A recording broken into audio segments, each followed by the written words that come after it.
తనకు తప్పు అనిపిస్తే తప్పు అని చెప్తారు, నిజమైతే కూడా అంతే కుండబద్దలు కొట్టినట్టుగా చెప్తారు. ఎస్, ప్రస్తుతం మనతో పాటుగా ఉన్నారు senior producer and south India film chamber of commerce మాజీ ప్రెసిడెంట్ కాటగడ్డ ప్రసాద్ గారు.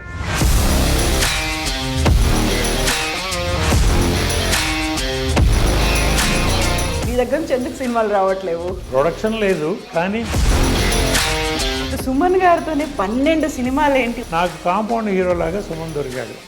సుమన్తో అన్నపూర్ణ సినీ చిత్ర బ్యానర్లో సినిమాలు చేశాక ఆ బ్యానరే 24 క్రాఫ్ట్స్ అనేది చూసుకోవడానికి, లేకుంటే అది వాటి మీద పట్టు అనేది, ఎక్కడ ఎవరెవరు సూట్ అవుతారు, దేనికి ఏది బాగా పండాలి, ఇవన్నీ చూసుకునేది ఒక కెప్టెన్ లాంటి డైరెక్టర్ కదా. Shankar all India number 1 director కదా. ఎంతమంది ప్రొడ్యూసర్లకు పనిచేశాడు, వాళ్ళల్లో వాళ్ళే ఎవరు బాగున్నారు, ఎవరు బతికి బట్టగట్టారు. ఆ శంకర్తో కొన్ని బ్యానర్లే ఎగిరిపోయినాయి అమ్మ. అట్లా who ever touches Shankar latest. Reason ఏమై ఉంటుంది అనుకుంటున్నారు మీరు? ఒక హిట్ రాగానే 10 మంది ప్రొడ్యూసర్లు వెళ్తారు. ఒక హీరోకి ఒక హిట్ రాగానే 10 మంది బాబు.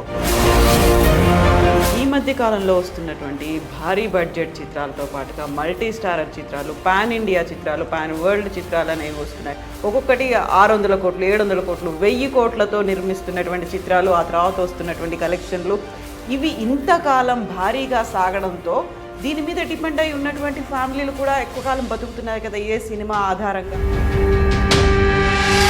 అలా నుంచోవాలి. హీరో వస్తుంటే ప్రొడ్యూసర్ నిలబడాలి. పెద్ద హీరోలు, పెద్ద టెక్నీషియన్స్, పెద్ద ఆర్టిస్టులు, వాళ్ళకి ఒక టైమింగ్ లేదు, ఒక పాడు లేదు, ఒక ఇది లేదు, ఏమి లేదు. వస్తారు, క్యారవాన్లో కూర్చుంటారు. వాళ్ళ ఆ రోజు సీన్ ఏంటో తెలియదు, ఆ డైలాగ్ ఏంటో తెలియదు. అది బలుపు.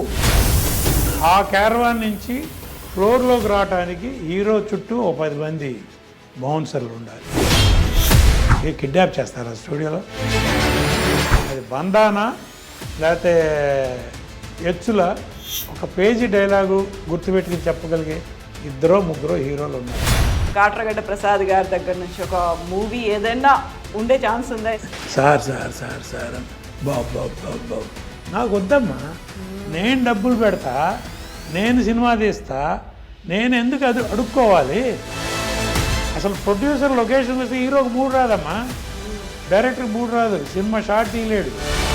కాంపౌండ్లో హీరోలు ఉన్న ప్రొడ్యూసర్లే సినిమాలు తీయలేదు. నేను వెళ్ళి బాబు అన్నా అవసరం? టాలీవుడే కాదు, మొత్తం అన్ని ఇండస్ట్రీలు ఇలాగే తయారయ్యా. All India industry under the control of some heroes and some directors. ప్రేమ్నగర్లో ఒక డైలాగ్ ఉంటుంది, ఇక్కడి నుంచి మన రాజ్యం మొదలు, ఇక్కడి నుంచి మనకు అహంకారం మొదలవుతుంది. ఓపెన్గా ఇంత మాట్లాడుతున్నానంటే ఎంత వెక్స్ అయి ఉంటా. షూట్ చేసి పారాయాలని.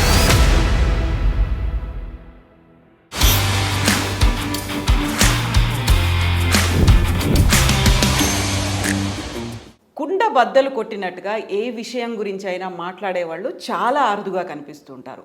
అదే రంగం తమ జీవితం అయినప్పటికీ, అదే రంగాన్ని తమ బ్లడ్గా భావించినప్పటికీ కూడా నిజాలు మాట్లాడడానికి కొంచెం మొహమాట పడుతుంటారు. అయితే ప్రస్తుతం మనతో పాటుగా ఉన్నటువంటి స్పెషల్ గెస్ట్ ఇలాంటి వాటిని వేటిని పట్టించుకోరు. తనకు తప్పు అనిపిస్తే తప్పు అని చెప్తారు, నిజమైతే కూడా అంతే కుండబద్దలు కొట్టినట్టుగా చెప్తారు. ఎస్, ప్రస్తుతం మనతో పాటుగా ఉన్నారు senior producer and south India film chamber of commerce మాజీ ప్రెసిడెంట్ కాటగడ్డ ప్రసాద్ గారు. సార్ నమస్కారం. నమస్తే అమ్మా. ఎలా ఉన్నారు మీరు? బాగున్నా అమ్మా. చాలా రోజులైంది మీరు ఏబిఎన్ తర్వాత 2-3 ఛానల్స్లో వర్క్ చేస్తున్నప్పటి నుంచి మీ వర్క్ గమనిస్తున్నాను. All the best. బ్రహ్మాండంగా చేస్తున్నారు. Thank you sir. మీ సీనియారిటీ కనపడతా ఉంది. Thank you sir. సార్, నా సీనియారిటీ కంటే కూడా మీ సీనియారిటీ 52 ఏళ్ళు సార్. ఈ ఫిల్మ్ ఇండస్ట్రీలో 52 ఏళ్ల నుంచి దాన్ని ఒక బ్రేక్ తీసుకున్నారా, ఒక ఫుల్ స్టాప్ కాకుండా కామా పెట్టారా, పాజా, రిటైర్మెంట్ అంటారా, ఎలా చూడాలి? మీ దగ్గర నుంచి ఎందుకు సినిమాలు రావట్లేవు? బ్రేక్ లేదు, పాజ్ లేదు, ప్రొడక్షన్ లేదు. కానీ 1971 జూన్ 16 లక్ష్మీ ఫిలిమ్స్లో ఆ రోజుల్లో 150 రూపాయలు క్యాషియర్గా జీతం మొదలయ్యి నాకు నా సినిమా కెరీర్ స్టార్ట్ అయింది. 1971 జూన్ 16. అప్పుడు నేను అప్పుడు సంపూర్ణ రామాయణం నేనే డిస్ట్రిబ్యూట్ చేశాను, కరుణామయుడు నేనే డిస్ట్రిబ్యూట్ చేశాను. అవన్నీ 100 days ఫంక్షన్లు చేశాం. ఆ రోజుల్లో. అట్లాగే అడవి రాముడు, ఎన్టీ రామారావు గారి సినిమాలు, చాలా సినిమాలు మేము డిస్ట్రిబ్యూట్ చేసాం. అలా లక్ష్మీ ఫిలిమ్స్ తర్వాత లక్ష్మీ చిత్ర, లక్ష్మీ చిత్ర తర్వాత వసుధా చిత్ర, నా ఓన్ కన్సర్న్ లాగా అలా అంచెలంచెలుగా డిస్ట్రిబ్యూటర్గా ఎదుగుతూ వచ్చాను. వచ్చిన తర్వాత డిస్ట్రిబ్యూటర్గా చేస్తూ ఉన్నప్పుడు పెద్ద పెద్ద బ్యానర్లు తీసే పెద్ద పెద్ద సినిమాలు కొన్నానమ్మా. ఆ బ్యానర్లు ఎవరు ఏమిటి ఇప్పుడు మనకు అనవసరం. పెద్ద బ్యానర్లు, ఆ రోజుల్లో ఉన్న పెద్ద బ్యానర్లు అంటే టోటల్ ఆంధ్ర వ్యాపారం పోయి జిల్లాల వారీ వ్యాపారం వచ్చింది. ఆంధ్ర ఇప్పుడు 6 ముక్కలయ్యి ఒక్కొక్క జిల్లాకి ఒక్కొక్క డిస్ట్రిబ్యూటర్. నేను అలా కృష్ణా జిల్లాకి రిస్ట్రిక్ట్ అయ్యి విజయవాడ ఉండి కృష్ణా జిల్లా కొంటా ఉండేవాడిని. కొంటమే అప్పుడు ఇక డిస్ట్రిబ్యూషన్ అనేది లేదు. కొని లాభం నష్టం కొనుక్కున్నాడు వాళ్ళ కర్మ. అలా పెద్ద పెద్ద బ్యానర్లు తీసిన సినిమాలు నేను డిస్ట్రిబ్యూట్ చేసి పెద్ద నష్టమే పోయాను. అప్పుడు నా బాల్యమిత్రుడు బలరాం అని, చిన్నప్పటి నుంచి మా ఊరే ఒల్లూరుపాలెం, కృష్ణా జిల్లా విజయవాడ పక్కనే మా ఊరు. ఆ బలరాం అన్నాడు, ఎవరో తీసిన సినిమాలు మనం కొనుక్కోవటం ఎందుకురా, మనమే సినిమాలు తీద్దాం పదా అన్నాడు. మనకి రంగంతో పరిచయం కూడా ఉంది కదా, ఇన్నాళ్ళు నీకు సర్వీస్ ఉంది కదా, నీకు అందరూ తెలుసు కదా, హీరోలు అందరితోనూ నువ్వు ట్రావెల్ అయ్యావు కదా. అప్పట్లో చిరంజీవి గారితో వీళ్ళందరితో ట్రావెల్ అయ్యాను. సుమన్ గారు అప్పుడు టి కృష్ణ గారి సినిమాలు, లక్ష్మీ చిత్రాల్లో ఉండగా నేటి భారతం, దేశంలో దొంగలు పడ్డారు, పోకుడు బాబురావు గారి సినిమాలు, అవన్నీ మేము డిస్ట్రిబ్యూట్ చేసాం. అప్పటి నుంచి అందరూ పరిచయం ఉంది కదా, రాజేంద్ర ప్రసాద్ గారు వీళ్ళందరూ. రాజేంద్ర ప్రసాద్ గారు అయితే ఇప్పుడు కూడా నాకు బావ అంటే బాగుంటారు. గద్దే రాజేంద్ర ప్రసాద్ హీరో, విజయవాడ ఎమ్మెల్యే గద్దే రామ్మోహన్ గారు మాకు వియ్యగుడు, ఇప్పుడు తెలుగుదేశం పార్టీలో ఎమ్మెల్యే. అట్లా ఆయనతో రిలేషన్షిప్ కంటే ఎక్కువ ఫ్రెండ్షిప్ రాజేంద్ర ప్రసాద్ గారితో. అట్లా పరిచయాలు ఉన్నాయి కదా, మనమే సొంత సినిమా చేద్దామంటే సరే.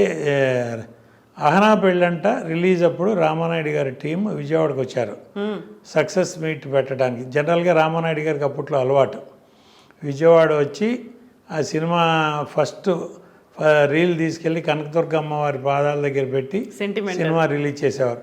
ఫస్ట్ తిరుపతి తీసుకెళ్ళేవారు, తర్వాత కనకదుర్గమ్మ వారి పాదాల దగ్గర పెట్టి సినిమా రిలీజ్ చేసేవారు. అట్లా ఆయన విజయవాడ వచ్చారు, సినిమా మంచి సక్సెస్ మీటు. ఆంధ్రజ్యోతిలో అప్పుడు ఓంకార్ అని ఉండేవాడమ్మా, ఆయన రిపోర్టరు కమ్ యాంకర్గా చేస్తూ ఉండేవాడు. అప్పట్లో విజయవాడలో ఏ ప్రెస్ మీట్లు జరిగినా మంచి ప్రాస పలుకుతూ కొంచెం చెమ్మక్కులు కొడతా, తెలుగు భాష మంచి పట్టుండి మంచి వొకాబులరీ. ఆయనతో నాకు జర్నలిస్ట్గా పరిచయం, నాతో బాగా క్లోజ్గా ఉండేవాడు.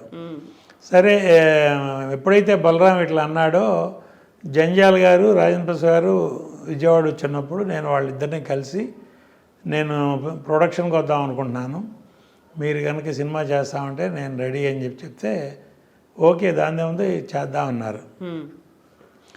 వాళ్ళిద్దరికి అడ్వాన్స్లు ఇవ్వడం, రాజేంద్ర ప్రసాద్ గారు జంజాల్ గారు ఇద్దరు నెక్స్ట్ మీరే చేద్దామని అన్నారు. అంతా అయిపోయింది. సినిమా పెద్ద హిట్ అయ్యేటప్పటికి వాళ్ళకి ఎవరో ఫ్రెండ్స్ సలహా చెప్తారు కదా, పెట్టుబడి మేము పెడతాం, మీరే సొంత సినిమా తీయండి, తీస్తే బెనిఫిట్ ఏదో మీకే ఉంటుంది కదా అంటే వాళ్ళిద్దరు కలిసి సొంత సినిమా తీశారు. సరే, నాకు నెక్స్ట్ మళ్ళీ చేస్తా ఉన్నారు. మనమేమో మెడ్రాస్ వచ్చేసాం, అప్పుడు విజయవాడ వదిలేసి మెడ్రాస్ వచ్చి కూర్చున్నాం. ఇప్పుడు వాళ్ళిద్దరు కాదంటే ఇప్పుడు ఏం చేయాలి మెడ్రాస్లో? హీరోలు అందరూ చూస్తే బాలకృష్ణ గారు, చిరంజీవి గారు, వీళ్ళు ఎవ్వరు చూసినా ఒక 2-3 ఏళ్ళు నో డేట్స్. అప్పుడు డేట్ కమిట్మెంట్ అంటే కమిట్మెంట్. ఇప్పుడులాగా ఒక డైరెక్టర్ ఏదో కాదు చెప్తే హీరో డేట్లు ఇవ్వటం కాదు, ప్రొడ్యూసర్కి డేట్లు రాసి ఇచ్చేసేవాళ్ళు. అట్లా కమిట్మెంట్ అయిపోయి ఉన్నారు. సరే, ఇప్పుడు మనకి ఎవరు అవైలబుల్ అంటే ఓన్లీ సుమన్ అవైలబుల్. సుమన్ కూడా కొంచెం రిస్ట్రిక్షన్స్, కేసు క్లియర్ అయిపోయింది. ఆయన కేసు చిన్న డిస్టర్బెన్స్ వచ్చింది కదమ్మా అప్పుడు ఆయనకి. ఆ డిస్టర్బెన్స్ క్లియర్ అయిన తర్వాత బెయిల్ మీద ఉండి డైలీ పోలీస్ స్టేషన్లో సంతకం పెట్టి షూటింగ్లకి వెళ్ళొచ్చు కొన్ని కండిషన్స్తో, కండిషనల్ బెయిల్. షూటింగ్లు కూడా ఏవిఎం వాళ్ళు అప్పట్లో మేనేజ్ చేశారు, మా స్టూడియోలోనే షూటింగ్లు చేసేటట్టుగా కోర్టు ఆర్డర్ ఇవ్వండి అని. చెంగల్పట్టు డిస్ట్రిక్ట్లో వస్తుందమ్మా అది. చెంగల్పట్టు డిస్ట్రిక్ట్లో 6-7 స్టూడియోలు ఉన్నాయి, ఎక్కడ కాదు అక్కడే చేయాలి. సరే, అదే కండిషన్లో ఆయన ఒప్పుకోవటం, రావటం, చెంగల్పట్టులో ఉండేవారు ఆయన అప్పట్లో. అక్కడి నుంచి రోజు ఏవిఎం స్టూడియోకి రావటం, షూటింగ్ చేయటం, వెళ్ళటం. సరే సుమన్ గారికి ఒక కథ ఓంకారం తీసుకెళ్ళి వినిపించాం, నచ్చింది, చేసాం. బందిపోటు నా మొదటి సినిమా 1/1/1988. చిరంజీవి గారి క్లాపు, దేవివారి ప్రసాద్ గారికి స్విచ్ ఆన్. సినిమా రెడీ చేసాం. ఆగస్టు 4 రిలీజ్ చేద్దామని అనుకున్నాం. ఆగస్ట్ 5 అనుకుని ప్లాన్ చేసి అంతా అయ్యి డేట్ అనౌన్స్ చేసిన తర్వాత సినిమా చిరంజీవి గారి సినిమా ఒకటి రిలీజ్ ఆగస్ట్ 5, కెఎస్ రామారావు గారి మరణ మృదంగం. ఆ సినిమా అక్కడ చిరంజీవి, కోదండరామరెడ్డి, ఇళయరాజా, కెఎస్ రామారావు, అంత పెద్ద అక్కడ అందరూ హీరోలు. ఇక్కడ కాటకడ ప్రసాద్ ఒక 0, సుమన్ ఒక 0, ఓంకార్ ఒక 0. అలా ఉన్న పరిస్థితిలో నా దగ్గర సినిమా బాగుందని కొన్న డిస్ట్రిబ్యూటర్లు కూడా డైరెక్ట్ అపోజ్ ఎందుకు, మనం కొంచెం ఆగి రిలీజ్ చేద్దాం, 1 వారం 2 వారాలు, చిరంజీవి సినిమా మీద క్లాష్ ఎందుకు అని అంటాం. అది నేను 5వ తారీఖు డేట్ ఆల్రెడీ అనౌన్స్ చేశా. తర్వాత వాళ్ళు 4వ తారీఖు అనౌన్స్ చేశారు ఆగస్టు నెలలో, 1988 ఆగస్టు. సరే ఏం చేద్దాం అని మంచి డైలమాలో ఉన్నప్పుడు ఆ సినిమా రిలీజ్ అవ్వటం, యావరేజ్ స్టాక్ రావటం, డిస్ట్రిబ్యూటర్లే మళ్ళీ ఫోన్ చేసి సినిమా యావరేజ్ స్టాక్ వచ్చింది, మన సినిమా బాగుంది కదా, ధైర్యంగా వెళ్దాం, చేసేయండి అన్నారు. ప్రింట్లు కూడా తీసి రెడీగా ఉన్నప్పుడు, అన్ని ప్రింట్లు లారీల్లో బస్సుల్లో వేసి పంపడమే, ట్రైన్లలో రెడీగా ఉన్నాయి. సరే 5 రిలీజ్ చేసాం. మంచి సక్సెస్, బాగుంది, శుభారంభం. అప్పుడు శుభారంభం, ఫస్ట్ సినిమా బాగుంది అనుకున్నాం.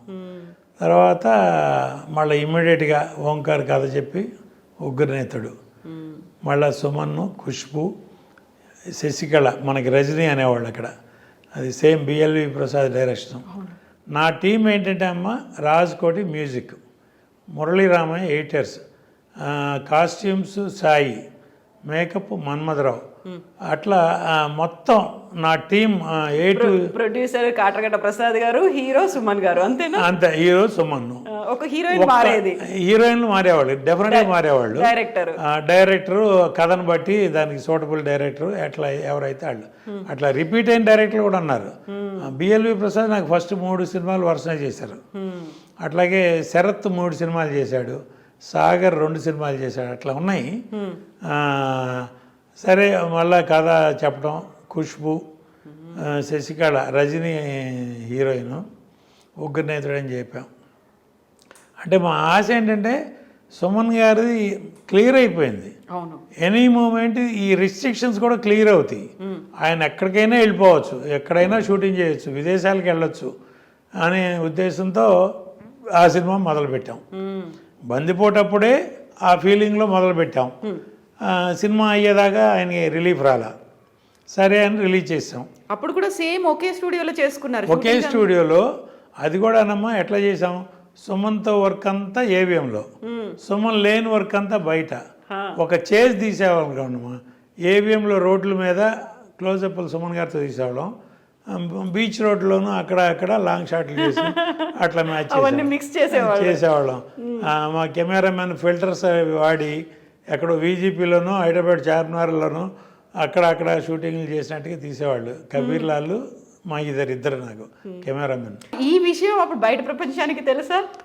ఇలా మ్యాజిక్లు చేసేవాళ్ళు చెప్పలే అసలు సుమన్ గారితో సినిమా తీస్తున్నాం అంతే. ఏవిఎం రిస్ట్రిక్షన్ ఇట్లా ఏవిఎం కాంపౌండ్లోనే సినిమా చేసాం అన్నట్టు ఉండదు. ఇప్పుడుకైనా మీరు చూడండి యూట్యూబ్లో ఉగ్రనేతుడు, పల్నాటి ఉత్తరయ్య, బందిపోటు, ఆ 3 సినిమాలు దాదాపు ఏవిఎంలోనే చేసాం. అసలు మీకు అట్లా తీసినట్టు ఉండదు. అంటే పెద్ద పెద్ద సెట్లు వేసామండి అమ్మ, ఫుల్ ఫ్లోర్ సెట్, రిచ్ సబ్జెక్టులు తీసుకున్నామండి. సో ఇక కొట్టుకుపోయేది. సాంగులకేనో ఫిల్టర్లతో మేనేజ్ చేసేవాడు మా కబీర్ లాల్. అట్లా మేనేజ్ చేసాం. ఫైట్లు ఇట్లా చేసేవాళ్ళం. మొత్తం మీద పల్నాటి రుద్రయ్య హాఫ్ వేలో సుమన్ గారికి రిలీఫ్ వచ్చింది. సగం సినిమా అయిపోయింది. ఎనీ మూమెంట్ రిలీఫ్ వస్తుందంటే 2 సినిమాలు చేసాం, రిలీజ్ చేసాం, 2 హిట్లు. పల్నాటి రుద్రయ్య మనం ఖాళీగా ఉంటాం ఎందుకు, సినిమా సుమన్ గారితో వేరే ఎవరో ధైర్యం చేసి ముందుకు రావట్లా, మనమే చేద్దాం. మనమే అప్పుడు వరుసగా 3వ సినిమా కూడా మీరే చేశారు? నేనే చేసా, ఎవరు రాలా. ఆ పల్నాటి రుద్రయ్య సగంలో ఉండగా ఆయనకి రిలీఫ్ వచ్చింది. రిలీఫ్ రావటం నాకే ఏదో రిలీఫ్ వచ్చినట్టు, నేనే ఏదో ఈ రిస్ట్రిక్షన్స్ అన్ని తెగదెంపులు చేసుకుని హ్యాపీగా ఫ్రీగా చేసుకుని అప్పుడు సాంగ్స్ హైదరాబాద్, గండిపేట, గోల్కొండ, అదేదో పెద్ద సింగపూర్ మలేషియా లాగా. ఫైట్ పాండిచేరి, ఆ ఎర్రకొండల్లో వెళ్ళి గుర్రాలు తీసుకెళ్ళి ఒక 50 గుర్రాలు హడావిడి క్లైమాక్స్ అక్కడ. నెల్లూరు నడి రోడ్డు మీదమ్మ గాంధీ విగ్రహం దగ్గర స్ట్రీట్ ఫైటు, ప్రబల్తో 2 గ్రూపులు వచ్చి క్లాష్, ఒక చోట జాయిన్ అయ్యి క్లాష్ ఫైటు. సుమన్ను, కన్నడ ప్రభాకర్, విజయశాంతి, ఇంతమంది ఆర్టిస్టులను పెట్టుకుని నెల్లూరు హైవే మీద పెడితే నాకు అప్పుడు ఆనం రామనారాయణ గారు, ఇప్పుడు మంత్రి గారు, ఆయన నాకు దగ్గరుండి ట్రాఫిక్ డైవర్ట్ చేసి బైపాస్ మీద నాకు ఆ రోడ్డు వదిలేసి 3 రోజులు కంటిన్యూస్ నాకు హైవే మీద షూటింగ్ ఇచ్చారు. చేసి అట్లా చేసాం. అట్లా ఒక ఫైట్కి ఒక చోట, ఒక ఫైట్కి ఒక చోట, సాంగ్స్కి హైదరాబాదు, 2 సినిమాలకు కానీ 3వసారి ముచ్చటగా అన్నీ చేసి మొత్తం చేసాం. అది సక్సెస్. హ్యాట్రిక్ ఫంక్షన్ ఇక్కడే తాజ్లో 3 సినిమాలు కలిపి 100 days ఫంక్షన్ చేసాం. ఎంఎస్ రెడ్డి గారు, కృష్ణరాజు గారు, వీళ్ళందరూ చీఫ్ గెస్ట్లుగా వచ్చి నాకు బాగా అట్లా. సుమన్ గారితో 12 సినిమాలు ఏంటి, ఒక్క హీరో 11 సినిమాలు. అంటే నాకు నేను బ్యాడ్ టైం డిస్ట్రిబ్యూటర్గా దెబ్బతిని ప్రొడక్షన్కి వచ్చా. కొంత రాజేంద్ర ప్రసాద్ గారు, జంజాల గారు నాకు చేయకపోవటానికి కూడా కారణం, ఎవరన్నా కాటక ప్రసాద్ దెబ్బతిని ఉన్నాడు, మీ సినిమా ఏమైనా మధ్యలో అయిపోతే ఏమైనా ఇబ్బంది వస్తుందని నా మీద నెగిటివ్గా కూడా ఎవరైనా చెప్పి ఉండొచ్చు.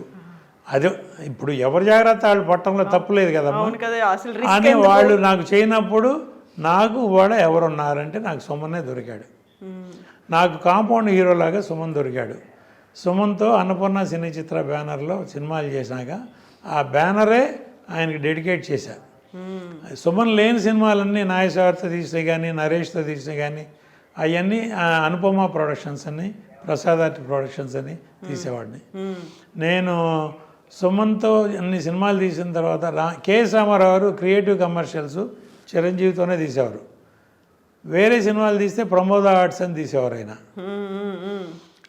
అట్లా నేను అన్నపూర్ణ సినీ చిత్ర బ్యానర్ సుమన్ డెడికేటెడ్.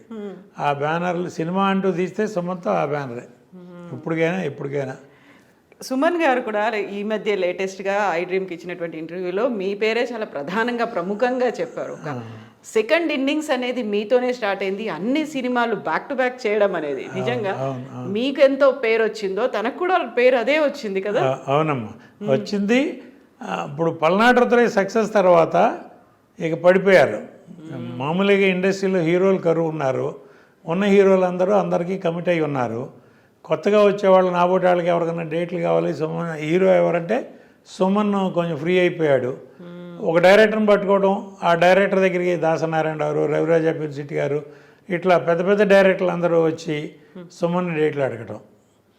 సుమన్ నన్ను అడిగేవాడు, నేను మీ బ్యానర్లో వరుసనే చేస్తాను, బ్యాక్ టు బ్యాక్ చేస్తున్నాను, ఏం చేద్దామంటే నా హీరో ఎంత పెరిగితే నేను అంత పెరిగినట్టు, నువ్వు చెయ్యి, వాళ్ళు ఎవరెవరు పెద్ద డైరెక్టర్లు నీకు ఆఫర్ ఇచ్చారో అవన్నీ చెయ్యి, నేను అంతకైతే వేరే ఇంకో హీరోని పెట్టి వేరే బ్యానర్ పెట్టి నేను చిన్న సినిమాలు తీసుకుంటా, నా కోసం నువ్వు నీ కెరీర్ డిస్టర్బ్ చేసుకోవద్దు, నువ్వు ఎంత ఎదిగితే నాకు అంత మంచిది, నువ్వు చేస్తూ ఉండనేవాడిని. మధ్యలో నేను ఇక పోలీస్ భార్య, పందిరి మాంసం, జగపతి బాబుని ఇంట్రడ్యూస్ చేశాను. వాళ్ళ నాన్నగారి తర్వాత 2వ సినిమా నాదే. అట్లా బుచ్చిగాడి బాబాయ్, నరేష్ హీరో, అట్లా వరుసనే చేసుకుంటూ వెళ్ళేవాడిని. ప్రాణదాత, కాలేజీ బుల్లుడు, నాగేశ్వరతో, అట్లా సినిమాలన్నీ చేసుకుంటా. మధ్య మధ్యలో సుమన్ మీకు ఏదైనా సబ్జెక్ట్ దొరికితే, మంచి సబ్జెక్ట్ సెట్ అయితే చెప్పండి, ఎవరున్నా సరే బ్రేక్ చేసి మీకు డేట్లు ఇస్తాననేవారు. సుమన్ బ్యానర్, తన హోమ్ బ్యానర్ ఇది. అట్లాంటప్పుడు నడిగన్ అని తమిళ సినిమా ఒకటి ఇక్కడ పెద్ద హిట్ సత్యరాజ్ గారు చేశారు. ఆ సినిమా రైట్స్ నేను కొనేశాను. కొన్న తర్వాత సుమన్ గారికి తీసుకెళ్ళి చూపించాను. మనం నెక్స్ట్ ఇమీడియట్గా అదే చేద్దామన్నారు. పెద్దింటల్లుడు అని పెట్టాను టైటిల్. దానిలో నగ్మాని ఇంట్రడ్యూస్ చేశాను. బాంబేలో ఒక సినిమా చేసింది అప్పటికే, సాజిద్ నాడేడు వాళ్ళని, వాళ్ళ హిందీలో పెద్ద ప్రొడ్యూసర్, ఆయన ఇంట్రడ్యూస్ చేశారు అక్కడ. నేను సౌత్లో ఇంట్రడ్యూస్ చేస్తానని సాజిద్తో మాట్లాడితే వెంటనే నాకు నగ్మాని పంపటం ఇక్కడ. అంటే అసలు నగ్మా కంటే ముందు నేను దివ్యభారతిని సైన్ చేశా. దివ్యభారతి మెడ్రాస్ ఎప్పుడు వచ్చినా మా ఇంటికే వచ్చేది. నా కారు తీసుకెళ్ళిపోయేది, మారుతి, అప్పుడు మారుతి 800 పాత మోడల్ కార్లు, తనే ఓన్ డ్రైవ్ చేసుకుని వెళ్ళిపోయేది. దివ్యభారతి చేయాల్సిన సినిమా రామానాయుడు గారు అదేది బొబ్బిలి రాజా ఆఫర్ వచ్చింది, వెంకటేష్తో కాంబినేషన్, మంచి సబ్జెక్టు, గోపాల్ గారు డైరెక్షన్, పెద్ద బ్యానరు, పెద్ద సినిమా చెయ్యి, ఆ సినిమా చెయ్యి నువ్వు. మరి నా సంగతి ఏంటన్నా అంటే అంత బాయ్ సాబ్ అంటే నాతో అంత బాగుండేదమ్మా దివ్యభారతి. మరి నేను ఎవరి దగ్గరికి వెళ్ళను, నేనేం చేయను, నాకు సంబంధం డైరెక్టర్, నాకు ప్రాజెక్ట్ సెట్ అయిపోయింది, హీరోయిన్ లేదు, నేనేం చేయనంటే నా ఫ్రెండ్ ఉంది, నేనెంతో అంతే అని చెప్పి నగ్మాని పిలిపించింది. తనే పిలిపించింది, దివ్యభారతి ఇంట్రడ్యూస్ చేసి నాకు చెప్తే శరత్ నేను అందరం ఓకే అనుకుని ప్రొసీడ్ అయ్యాం. నగ్మాని ఇంట్రడ్యూస్ చేసినాక నగ్మా నాకే దొరకలే తర్వాత. అట్లా అందరూ టాప్ హీరోలతో చేసి ఆ సినిమా రన్నింగ్ నేను అనౌన్స్ చేశానమ్మా. నడిగన్ రైట్స్ కొన్నాను, సుమన్ గారు, నగ్మా, శరత్ డైరెక్షన్ అని అనౌన్స్ చేశాను. మోహన్ బాబు గారిది అప్పుడు అల్లుడు గారు సిల్వర్ జూబ్లీ ఫంక్షన్ ఇక్కడ పామ్ గ్రో హోటల్లో సిల్వర్ జూబ్లీ ఫంక్షన్ చేస్తున్నారు. ఆ ఫంక్షన్కి నేను మామూలుగా పిలిస్తే వెళ్ళాను. మోహన్ బాబు గారు నన్ను పక్కకి పిలిచి, ప్రసాద్ నువ్వు నడిగన్ కొన్నావని తెలిసింది, ఆ సినిమా నేను చేస్తానన్నాడు. అదేంటి సార్, నా కాంపౌండ్ హీరో సుమన్ ఉన్నాడు, సుమన్తో ఆల్రెడీ అనౌన్స్ చేశాను. ఏది పెద్ద సక్సెస్ఫుల్ హీరో, మామూలుగా ఎవరైనా ఆఫర్ చేస్తే ఈ రోజుల్లో ఏ ప్రొడ్యూసర్ అయినా జంపే. అట్లాంటి పరిస్థితిలో మోహన్ బాబు గారు ఆఫర్ ఇవ్వటం అంటే నాకు గారి నేతిలో పట్టే అన్నట్టు అయ్యేది కదా. కాదు సార్, నేను సుమన్తో అనౌన్స్ చేశాను, సారీ సార్ అన్న. నువ్వు సుమన్తోనే ఈ ప్రసాద్, నేనెవరు వద్దన్నారు, ఆ గౌండ్రమణి వేసాడు చూడు, ఆ క్యారెక్టర్ నేను వేస్తాను. ఆ క్యారెక్టర్కి నేను బ్రహ్మానందం గారు అనుకున్నా, కామెడీ క్యారెక్టర్. ఆ క్యారెక్టర్ నేను వేస్తాను, నాకు నచ్చింది. హీరోతో పాటు ప్యారలల్గా వెళ్ళే క్యారెక్టరు నాకు నచ్చింది, నేను చేస్తాను. నీకు ఓకే అయితే నాకు ఓకే అన్న. ఇంకా ఓకే అయ్యండి సార్, మీరు అల్లుడు గారు సిల్వర్ జూబ్లీ ఫంక్షన్ తర్వాత నాకు చేస్తానంటే రెడీ అన్నా. ఆ క్యారెక్టర్ చేసాం. ఇక్కడ తమిళ్లో మనోరమ చేసిన క్యారెక్టర్ ఎవరు చేయాలని కొన్నాళ్ళు చాలా పేర్లు అనుకున్నాం. ఆఖరి శరత్తే చెప్పాడు, వాణిశ్రీ గారిని అడగరాదు, నీకు పరిచయం ఉంది కదా. నేను డిస్ట్రిబ్యూటర్గా ఉన్నప్పుడు లక్ష్మీ ఫిలిమ్స్ బాగా పరిచయం అమ్మ. ఆవిడ దగ్గరికి వెళ్ళి అడిగి ఒరిజినల్ సినిమా చూపించి ఆ మనోరమ క్యారెక్టర్ మీరు చేయాలనంటే ఆవిడకి నచ్చి ఆవిడ ఒప్పుకుంది. ఆవిడకి కంబ్యాక్. సుమన్ నాకు ఫస్ట్ పిక్చర్ కంబ్యాక్, పెద్దింటి అల్లుడు వాణిశ్రీ గారికి comeback after big gap. Nagma introduction, Sarath, Mohan Babu గారు యాడెడ్ అట్రాక్షను. ఇక మల్టీ స్టారర్ లెవెల్ అయిపోయింది అది ఆఖరికి. మొత్తం మీద సినిమా చేసాం, పెద్ద హిట్. అది సిల్వర్ జూబ్లీ ఫంక్షన్ చేసాం. ఇక్కడ నేను చెప్పాల్సింది ఏంటంటే అమ్మ, వాళ్ళ ఒక హీరో ఏదైనా సినిమా చేస్తున్నాడంటే ఆ హీరో సినిమాలో ఇంకో హీరో వచ్చి ఒక క్యారెక్టరో, ఒక విలనో, ఒక కమెడియన్నో చేస్తున్నారా? ఇప్పుడు ఆ రోజుల్లో నాగేశ్వర సినిమాలో రామారావు చేసేవారు, రామారావు సినిమాలో నాగేశ్వర చేసేవారు, వాళ్ళిద్దరు సినిమాల్లో సోమబాబు గారు చేసేవారు, కాంతారావు చేసేవారు. ఇప్పుడు అసలు వాళ్ళ క్యారెక్టర్ ఏంటి, ఇదేంటి అని చూసేవాళ్ళు. రామారావు ఎంత గ్రేట్ అమ్మ, రక్త సంబంధం లాంటి టైటిల్స్లో ఆయన సినిమా చేశాడు. నిరుపేద, రాజు పేద, ఇట్లాంటి కథల్లో సినిమాలు టైటిల్స్గా పెట్టి సినిమాలు చేశారు. వాళ్ళ మీద వాళ్ళకి నమ్మకం ఆ రోజుల్లో హీరోలు. వాళ్ళ హీరోలు, నా హీరో ఏం చెప్తే అది నేను వినాలి, నా హీరో నా డైరెక్టరు ఏం చెప్తే అది నేను ఏసీ రూమ్లో కూర్చొని సినిమా తీయాలి. నేను సెట్లోకి వెళ్ళకూడదు, రామానాయుడు గారిలాగా ట్రాలీ తోయకూడదు, క్రేన్ ఎత్తకూడదు. అటువంటి పరిస్థితిలో వాళ్ళ నిర్మాణ రంగం ఉంది. ప్రొడ్యూసర్ అంటే కేవలం డబ్బు పెడితే చాలు, మీ మేనేజర్కి సూట్ కేసు ఇచ్చి పంపండి, మేము సినిమా తీసి ఫస్ట్ కాపీ చూపిస్తాం. అంటే సార్ ఇక్కడ ఒక చిన్నది ఏంటంటే 24 క్రాఫ్ట్స్ అనేది చూసుకోవడానికి, లేకుంటే అది వాటి మీద పట్టు అనేది, ఎక్కడ ఎవరెవరు సూట్ అవుతారు, దేనికి ఏది బాగా పండాలి, ఇవన్నీ చూసుకునేది ఒక కెప్టెన్ లాంటి డైరెక్టర్ కదా, డైరెక్టర్కి వదిలేస్తే అయిపోతుంది. అలా ఇప్పుడు నేను చేసే రోజుల్లో నేనే కాదమ్మా, నా ముందు తరం కానీ నా బ్యాచ్లో ప్రొడ్యూసర్లు కానీ ముందు సబ్జెక్ట్ ఫైనలైజ్ చేసుకునేవాళ్ళం, దాని తగ్గట్టు డైరెక్టరు, దానికి తగ్గట్టు క్యాస్టింగ్, సినిమా తీసేవాళ్ళం. అప్పుడు నేను సగం పెడితే నా డిస్ట్రిబ్యూటర్లు సగం పెట్టేవాళ్ళు. డిస్ట్రిబ్యూటర్లు అండర్ ప్రొడక్షన్లోనే కమిట్ అయ్యేవాళ్ళు, అడ్వాన్స్ ఇచ్చేవాళ్ళు.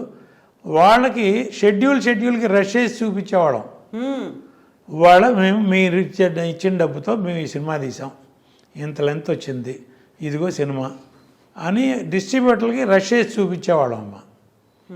అది పాత తరం నుంచే నవైగ ఫిలిమ్స్, అన్నపూర్ణ ఫిలిమ్స్, లక్ష్మీ చిత్ర ఇవన్నీ ఉన్నప్పుడే రామానాయుడు గారు కూడా డిస్ట్రిబ్యూటర్లకి సినిమా వేసి చూపించిన రోజులు ఉన్నాయి. రష్ ఫస్ట్ కాపీ కూడా కాదు, షెడ్యూల్ వైజ్ రష్ చూపించి తర్వాత ఇన్ని రోజులు షూటింగ్ ఉంటుంది, మాకు ఇంత పెట్టుబడి అవసరం, డైరెక్టర్ ప్రొడ్యూసర్ కూర్చుని బడ్జెట్ వేసుకుని దాని తగ్గట్టు నేను ఇంత పెడతాను, మీరు ఇంత పెట్టండి అని డిస్ట్రిబ్యూటర్ పెట్టిన డబ్బు ఇంకెక్కడ వేస్ట్ పోవట్లేదు అని వాళ్ళకి నమ్మకం క్రియేట్ చేయటం. డిస్ట్రిబ్యూటర్కి ఇప్పుడు వాళ్ళు ఇచ్చిన డబ్బు నేను తీసుకుని ఏదో చార్మినార్ కొనుక్కున్నాను అనుకోకూడదుగా. అట్లా ఆ నమ్మకం క్రియేట్ చేయడానికి మరి వచ్చింది నా ముందు నేను పెట్టిన రూల్ ఏం కాదు అది. నేను అంతకుముందు ఉన్న రూలే నేను ఫాలో అయ్యా. షెడ్యూల్కి రష్ చూపించేవాళ్ళం. సినిమా అంతా అయిపోయినాక 8 లెంత్ ఎంత లెంత్ వచ్చిందో before re recording Raj Koti, ఎడిటర్సు, director, మేము, హీరో అందరం కూర్చొని రష్ చూసేవాళ్ళం. ఫుల్ డబుల్ పాజిటివ్ చూసేవాళ్ళం. సినిమా చూసి ఏమైనా యాడ్ చేయాలా, రీషూట్ చేయాలా, లేకపోతే ఏదైనా ట్రిమ్ చేయాలా, ఆ స్టేజ్లోనే ట్రిమ్మింగ్ అయిపోయేది. అయిన తర్వాత రీ రికార్డింగ్కి వెళ్ళేవాళ్ళం. ఆ తర్వాత ఎఫెక్ట్స్ ఫస్ట్ కాపీ. వాడు అసలు డైరెక్టర్ ఏం చేస్తున్నాడో, ఏం తీస్తున్నాడో, ఎక్కడ తీస్తున్నాడో, ఆ సినిమా ప్రొడక్షన్ ఎగ్జిక్యూటివ్ ఈపీ అంటారు ఇప్పుడు కొత్తగా. ప్రొడ్యూసర్ అయినా పెద్ద వీపీ, ఆయన ఒక ఈపీ, ఆయన పెట్టి సినిమా తీయాలి. ఇప్పుడు ఆ సినిమా ఎంత ఖర్చు అయిందో తెలియదు, నా సినిమా మీకు ఎంత బడ్జెట్లో తీస్తారనేది బడ్జెట్ అడగకూడదు డైరెక్టర్ని, కొంతమంది పెద్ద డైరెక్టర్ని. ఆయనకి కార్పొరేట్ పర్మిషన్ ఇవ్వాలి. ఆయన ఏం తీసిస్తాడో అది మన అదృష్టం, మహాప్రసాదం. ఒక కథ ఉందా లేదా, ఏం కథ తీస్తున్నాడు లేదు. ఒక డైరెక్టర్ వెళ్ళి ఒక హీరోకి కథ చెప్తాడమ్మా, హీరో ఓకే అంటాడు, వాళ్ళిద్దరూ కలిసి ప్రొడ్యూసర్ని పిక్ చేస్తున్నారు. ఇప్పుడు ప్రొడ్యూసర్ వెళ్ళి హీరోకి లేకపోతే డైరెక్టర్కి అది పోయింది. మా కథ ఇక్కడ రివర్స్ టెండరింగ్లో డైరెక్టర్ వెళ్ళి హీరోకి కథ చెప్తే హీరో ప్రొడ్యూసర్ని పికప్ చేస్తాడు. నేను పలానా కథ విన్నాను, బాగుంది, మీరు వినండి, నచ్చితే మీరు చేయండి.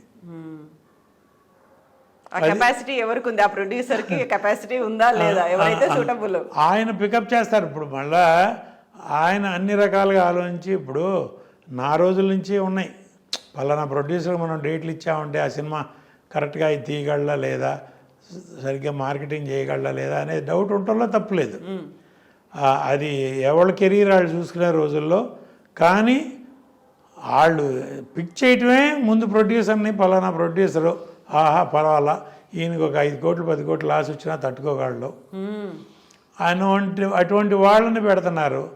ఇప్పుడు సోకాళ్ళు ఇప్పుడు పలానా అని చెప్పకూడదమ్మా. వాళ్ళు డైరెక్టర్లు సినిమాలు తీస్తున్నారండి. ఇప్పుడు శంకర్ ఫర్ ఎగ్జాంపుల్ నేను చెప్తున్నా, నిన్న రిలీజ్ అయింది ఇండియన్. అవును, భారతీయుడు 2. ఆ రిపోర్ట్ ఏంటో నాకు తెలుసు. నేను సౌత్ ఇండియన్ ఫిలిం ఛాంబర్లో ప్రెసిడెంట్గా ఉన్నప్పుడు లైకా ప్రొడక్షన్స్ వాళ్ళు ఆ శంకర్ మీద కంప్లైంట్ పెట్టారు. ఇది ఒక బడ్జెట్ మాకు రిటర్న్గా అగ్రిమెంట్ ఇచ్చి అనుకున్న బడ్జెట్ ఖర్చు అయిపోయింది, సినిమా 70% కూడా అవ్వలేదు, ఇంకా కంప్లీట్ చేయాలంటే నాకు కార్పొరేట్ పర్మిషన్ ఇస్తే కానీ నెక్స్ట్ షూటింగ్ ప్లాన్ చేయను అని కండిషన్ పెడితే ఆ ప్రొడ్యూసర్ లండన్ సుభాస్కరన్ నాకు ఫోన్ చేసి ఇట్లా ఉంది, ఏం చేయాలంటే మరి ఏం చేయమంటారన్న. మేము కంప్లైంట్ పంపిస్తాం, మీరు టేకప్ చేయండి అన్నారు. చేశాను. వాళ్ళని పిలిపించాం, మాట్లాడాం. తర్వాత వాళ్ళు మళ్ళీ డైరెక్టర్తో గొడవ ఎందుకులే అని కాంప్రమైజ్ అయ్యి ఏదో ఒక బడ్జెట్ అనుకుని కంప్లీట్ చేసి, ఆ అనుకున్న బడ్జెట్లో కూడా అవలా. తర్వాత 236 కోట్లు అగ్రిమెంటు, 230 తర్వాత ఇంకొక 150 కోట్లు ఎక్స్ట్రా ఇచ్చేదట్టు ఆ సినిమా కంప్లీట్ చేయడానికి. అది కూడా అయిన తర్వాత ఇప్పుడు 600 దాకా అయిందని అంటున్నారు. అది అంతవరకు నిజం, ఆ పెట్టిన నిర్మాతకు తెలియాలి, తీసిన దర్శకుడికి తెలియాలి. అలాంటి సినిమా 6 ఏళ్ళు పట్టిందమ్మా. 6 సంవత్సరాల సినిమా మొదలుపెట్టిన కాడి నుంచి లైకా ప్రొడక్షన్స్ కాబట్టి వాళ్ళు ఏదో లండన్ నుంచి డబ్బులు పంపిస్తున్నారు, ఇక్కడ ఎవరో ఎగ్జిక్యూటివ్ ప్రొడ్యూసర్లు సినిమా తీస్తున్నారు, శంకర్ ఇష్టం వచ్చినట్టు తీస్తున్నాడు. తీస్తూ ఉంటే కంప్లీట్ మధ్యలో పాండమిక్ వచ్చింది. అఫ్కోర్స్ ఒక 2 ఇయర్స్ పోయింది. ఆ టైంలోనే ఈ కంప్లైంట్ ఇదంతా వచ్చింది. తర్వాత అప్పటికి ఆ పాండమిక్లో ఆ సినిమాలో యాక్ట్ చేసిన 5 ఆర్టిస్టులు చనిపోయారు, ఇంక్లూడింగ్ వివేక్. మెయిన్ క్యారెక్టర్ వేసే వివేక్తో సహా చనిపోయారు, 5 చనిపోయారు పాండమిక్లో. అది మార్చి ఇది మార్చి కథ మార్చి మళ్ళీ ఎట్టాగొట్ట కంప్లీట్ చేసి బయట. నేను ఆ రోజున వాళ్ళకి లైకా ప్రొడక్షన్స్కి ఒకే ఒక సలహా చెప్పా, ఇప్పుడు వరకు మీరు 236 కోట్లు పెట్టామన్నారు, ఇది పోయిందనుకోండి, మీరు ఫర్దర్గా పెట్టే ప్రతి రూపాయి లాసే వస్తుంది, జాగ్రత్త అన్న. నేను అంత వారం చేశాను, వాళ్ళని కావాలంటే అడగండి. చేస్తే కాదు సార్ మాకు ప్రెస్టేజ్ ఆగిపోతే సినిమా బాగోదు, కమలాసన్ గారి సినిమా ప్లస్ మా బ్యానర్కి ఇమేజ్ అది ఇది అంటే సరే మీ ఇష్టం.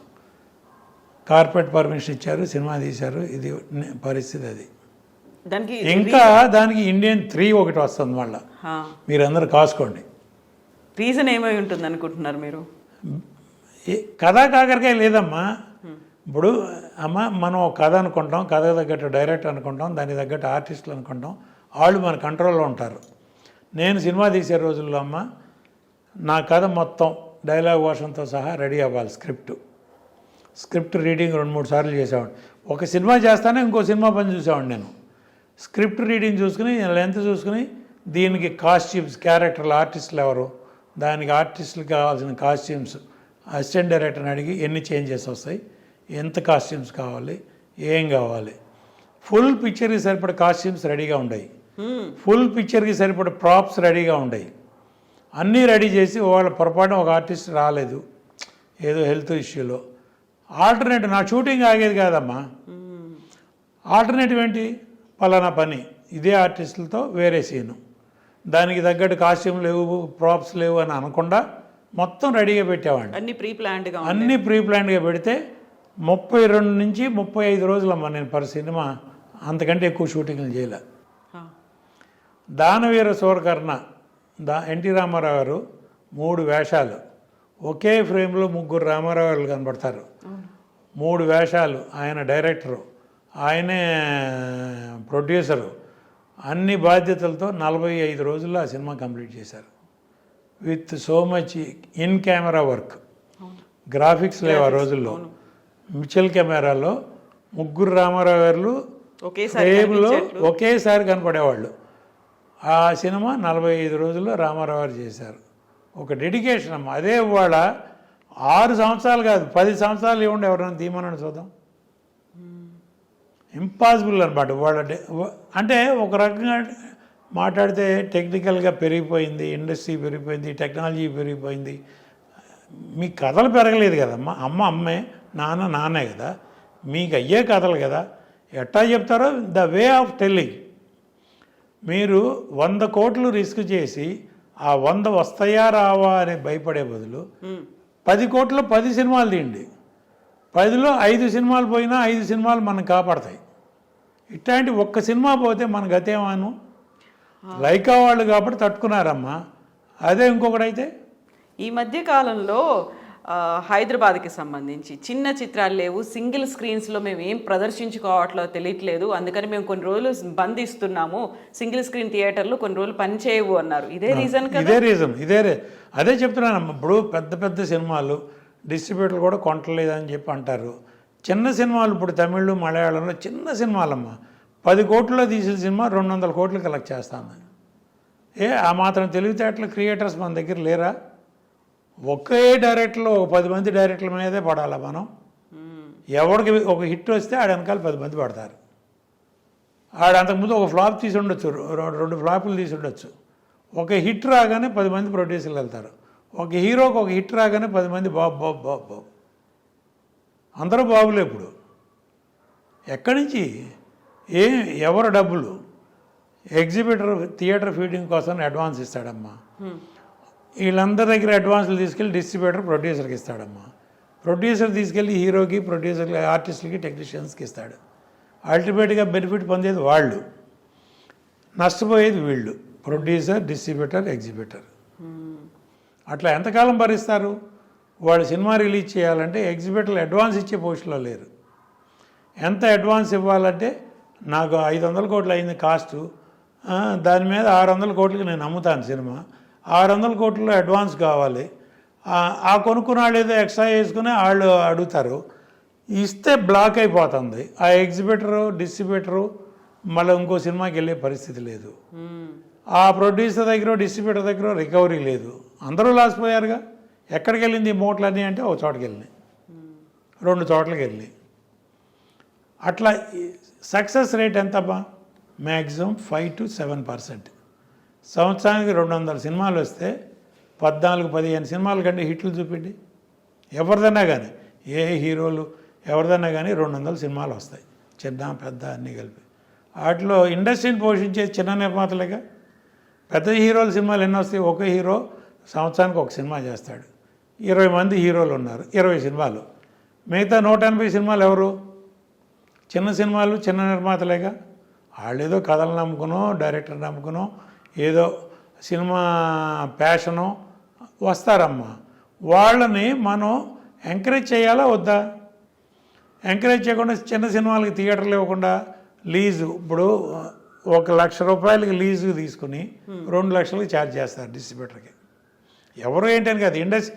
అదేమంటే థియేటర్ రన్నింగ్ లాస్ వస్తుంది, ఆ లాస్ కవర్ చేయాలంటే సినిమా ఉన్నప్పుడు ఎక్స్ట్రా వేసి కవర్ చేసుకోవాలి. వాళ్ళ ఆర్గ్యుమెంట్ వాళ్ళదే, వాళ్ళే తప్పట్టం. అసలు రెంటల్ సిస్టమ్ రావటమే దరిద్రం. ఈ రోజుకి మలయాళంలో పర్సంటేజ్ సిస్టమే, పీవీఆర్ మాల్స్ అన్నీ పర్సంటేజ్ సిస్టమే. ఆ సిస్టమ్ మిగతా థియేటర్లన్నీ ఎందుకు రావు? ఎంతన్నా రాని, సినిమా హిట్ అయితే ఒక రకం రెవెన్యూ వస్తుంది, ఫ్లాప్ అయితే ఒక రకం రెవెన్యూ. 100 రూపాయలు వస్తే 50 రూపాయలు తీసుకుందాం. ఆ 50 రూపాయలనే నేను బతికానో లేదో నా తిప్పలో, మీరు బతికారో లేదో మీ తిప్పలో. అసలు ఆ 100 రూపాయలు నేనే రెంట్ లాగా తీసుకుంటాను, మీకు 100 రూపాయలు, మీకు 10 పైసలు కూడా ఎవరంటే అక్కడే కదా డిస్ట్రిబ్యూటర్లు ప్రొడ్యూసర్లు దెబ్బతినేది. 200 సినిమాలు వస్తున్న రోజుల్లో 180 సినిమాలు ఫ్లాప్ అంటే ఊహించండి అమ్మ.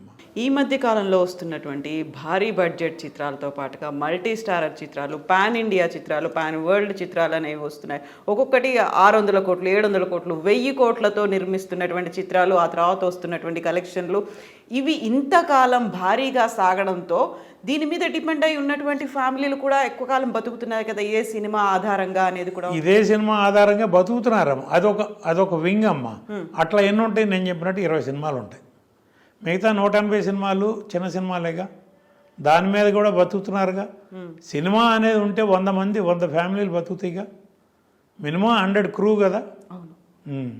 100 క్రూకి మనం అన్నం పెడుతున్నాం.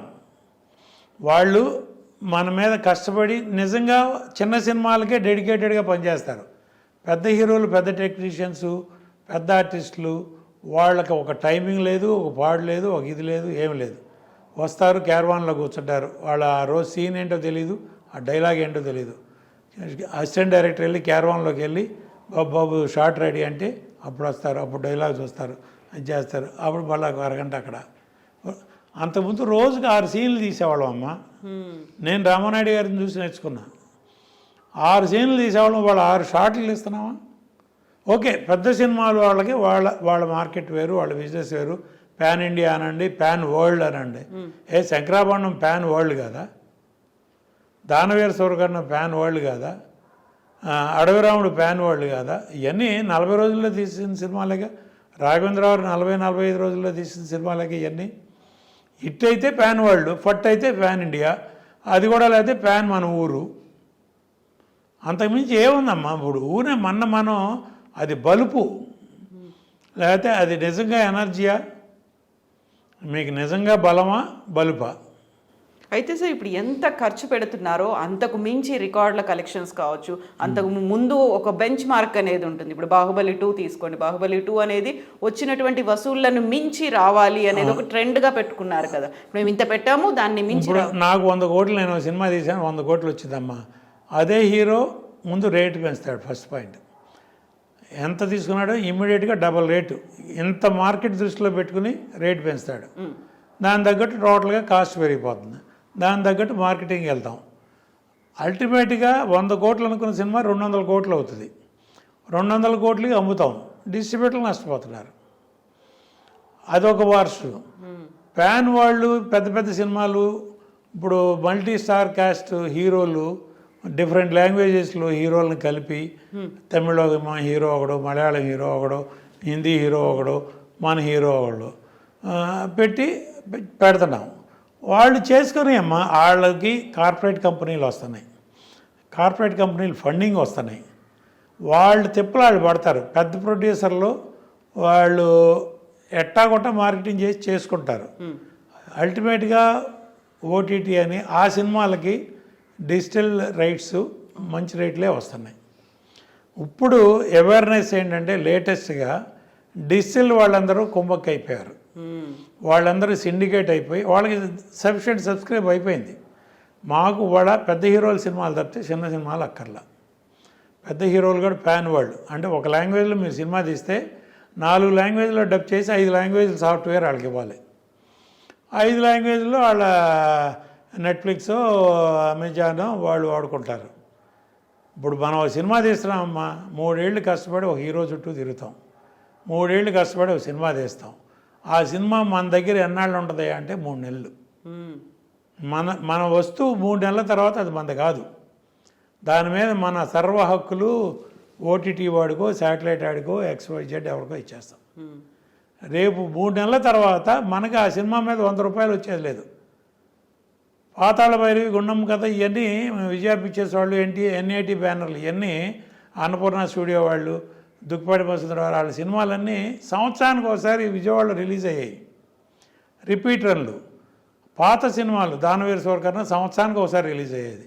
వాటి మీద డబ్బులు వస్తానే ఉండేవి ప్రొడ్యూసర్కి. వాళ్ళు అట్లాంటి ఇన్కమ్ లేదుగా. బట్ ఇది ఒకేసారి అంత పెద్ద బడ్జెట్తో తీసిన తర్వాత అంతే బడ్జెట్ వసూళ్ల రూపంలో వస్తుంది, అంతకు మించి వస్తుంది. ఈ బడ్జెట్ని మించి మళ్ళీ ఓటీటీల్లో ఇంకో దాంట్లో శాటిలైట్ దాంట్లో కొనుక్కుంటున్నారు కాబట్టి ఆ రకంగా కూడా ప్రొడ్యూసర్కి డిస్ట్రిబ్యూటర్లకి డబ్బులు వస్తున్నాయి. ఉందమ్మా, అది ఒక టైం రిస్ట్రిక్షన్ పెట్టి ఓటీటీ అమ్మండి. అంతకుముందు పీరియడ్ పెట్టి అమ్మేవాళ్ళం, 10 ఏళ్ళు 20 ఏళ్ళు అట్లా. అట్లీస్ట్ ఆఫ్టర్ 20 years నా ప్రాపర్టీ నాకు వస్తే అప్పుడు మార్కెట్, నా పిల్లలు మనోళ్ళు మనవరాళ్ళు వాళ్ళు మార్కెటింగ్ చేసుకుని రూపాయో 10 రూపాయో సంపాదించుకుంటారు. వస్తే వస్తుంది, లేకపోతే లేదు. అసలు మీ ఆస్తి మొత్తం గుడ్డుగొరికి ఇచ్చేస్తున్నాం కదా. ఇంకా ఆ సినిమా మీద 3 నెలల తర్వాత మీకు రైట్ లేదు. దీంతో పాటుగా ఇప్పుడు రిలీజ్ అయిన వారం రోజుల్లోనో 10 రోజుల్లోనో బెనిఫిట్ షోస్ చేసుకోవచ్చు, రోజుకు 6 వేసుకోవచ్చు, రోజుకి ఇంత టికెట్ల రేట్లు పెంచుకోవచ్చు. ఇవన్నీ ప్రొడ్యూసర్కి హెల్ప్ అవుతున్నాయి. ప్రొడ్యూసర్కి డిస్ట్రిబ్యూటర్కి హెల్ప్ ఎంతవరకు అమ్మా? ఒక్క షో వరకు అమ్మా. సినిమా రిపోర్ట్ బాగోపోతే 2వ షోకి జనం ఉండలేదమ్మా. ఎందుకంటే 4 రోజుల్లో ఓటీటీలో వస్తుంది. ఇంకా ఈ సినిమాకి 500 ఖర్చు పెట్టేందుకు ఫ్యామిలీ బయటకు వెళ్తే 4,000 కావాలి. ఇంటర్వెల్లో సినిమా టికెట్ ఖర్చు కంటే ఇంటర్వెల్ ఖర్చు ఎక్కువ. థియేటర్కి వెళ్ళడం ఎందుకని మనం ముందు 4 రోజులు అట్టాగా ఓటీటీలో వస్తే ఇంట్లో కూర్చొని అట్లా తయారైంది. థియేటర్ కలెక్షన్ తగ్గింది, దాని మూలంగా థియేటర్ల ఫీడింగ్ కష్టమైంది. చిన్న సినిమాలకి థియేటర్లు లేవంటారు, చిన్న సినిమాలు ఆడలేదు అంటారు. ఇప్పుడు ఆడేదాకా మీరు ఉండిస్తేగా ఓపెనింగ్ రాదమ్మా. నేను రిలీజ్ చేశాను లక్ష్మీ ఫిలిమ్స్లో కరుణామయుడు అనే సినిమా, విజయ్ చంద్ర హీరో.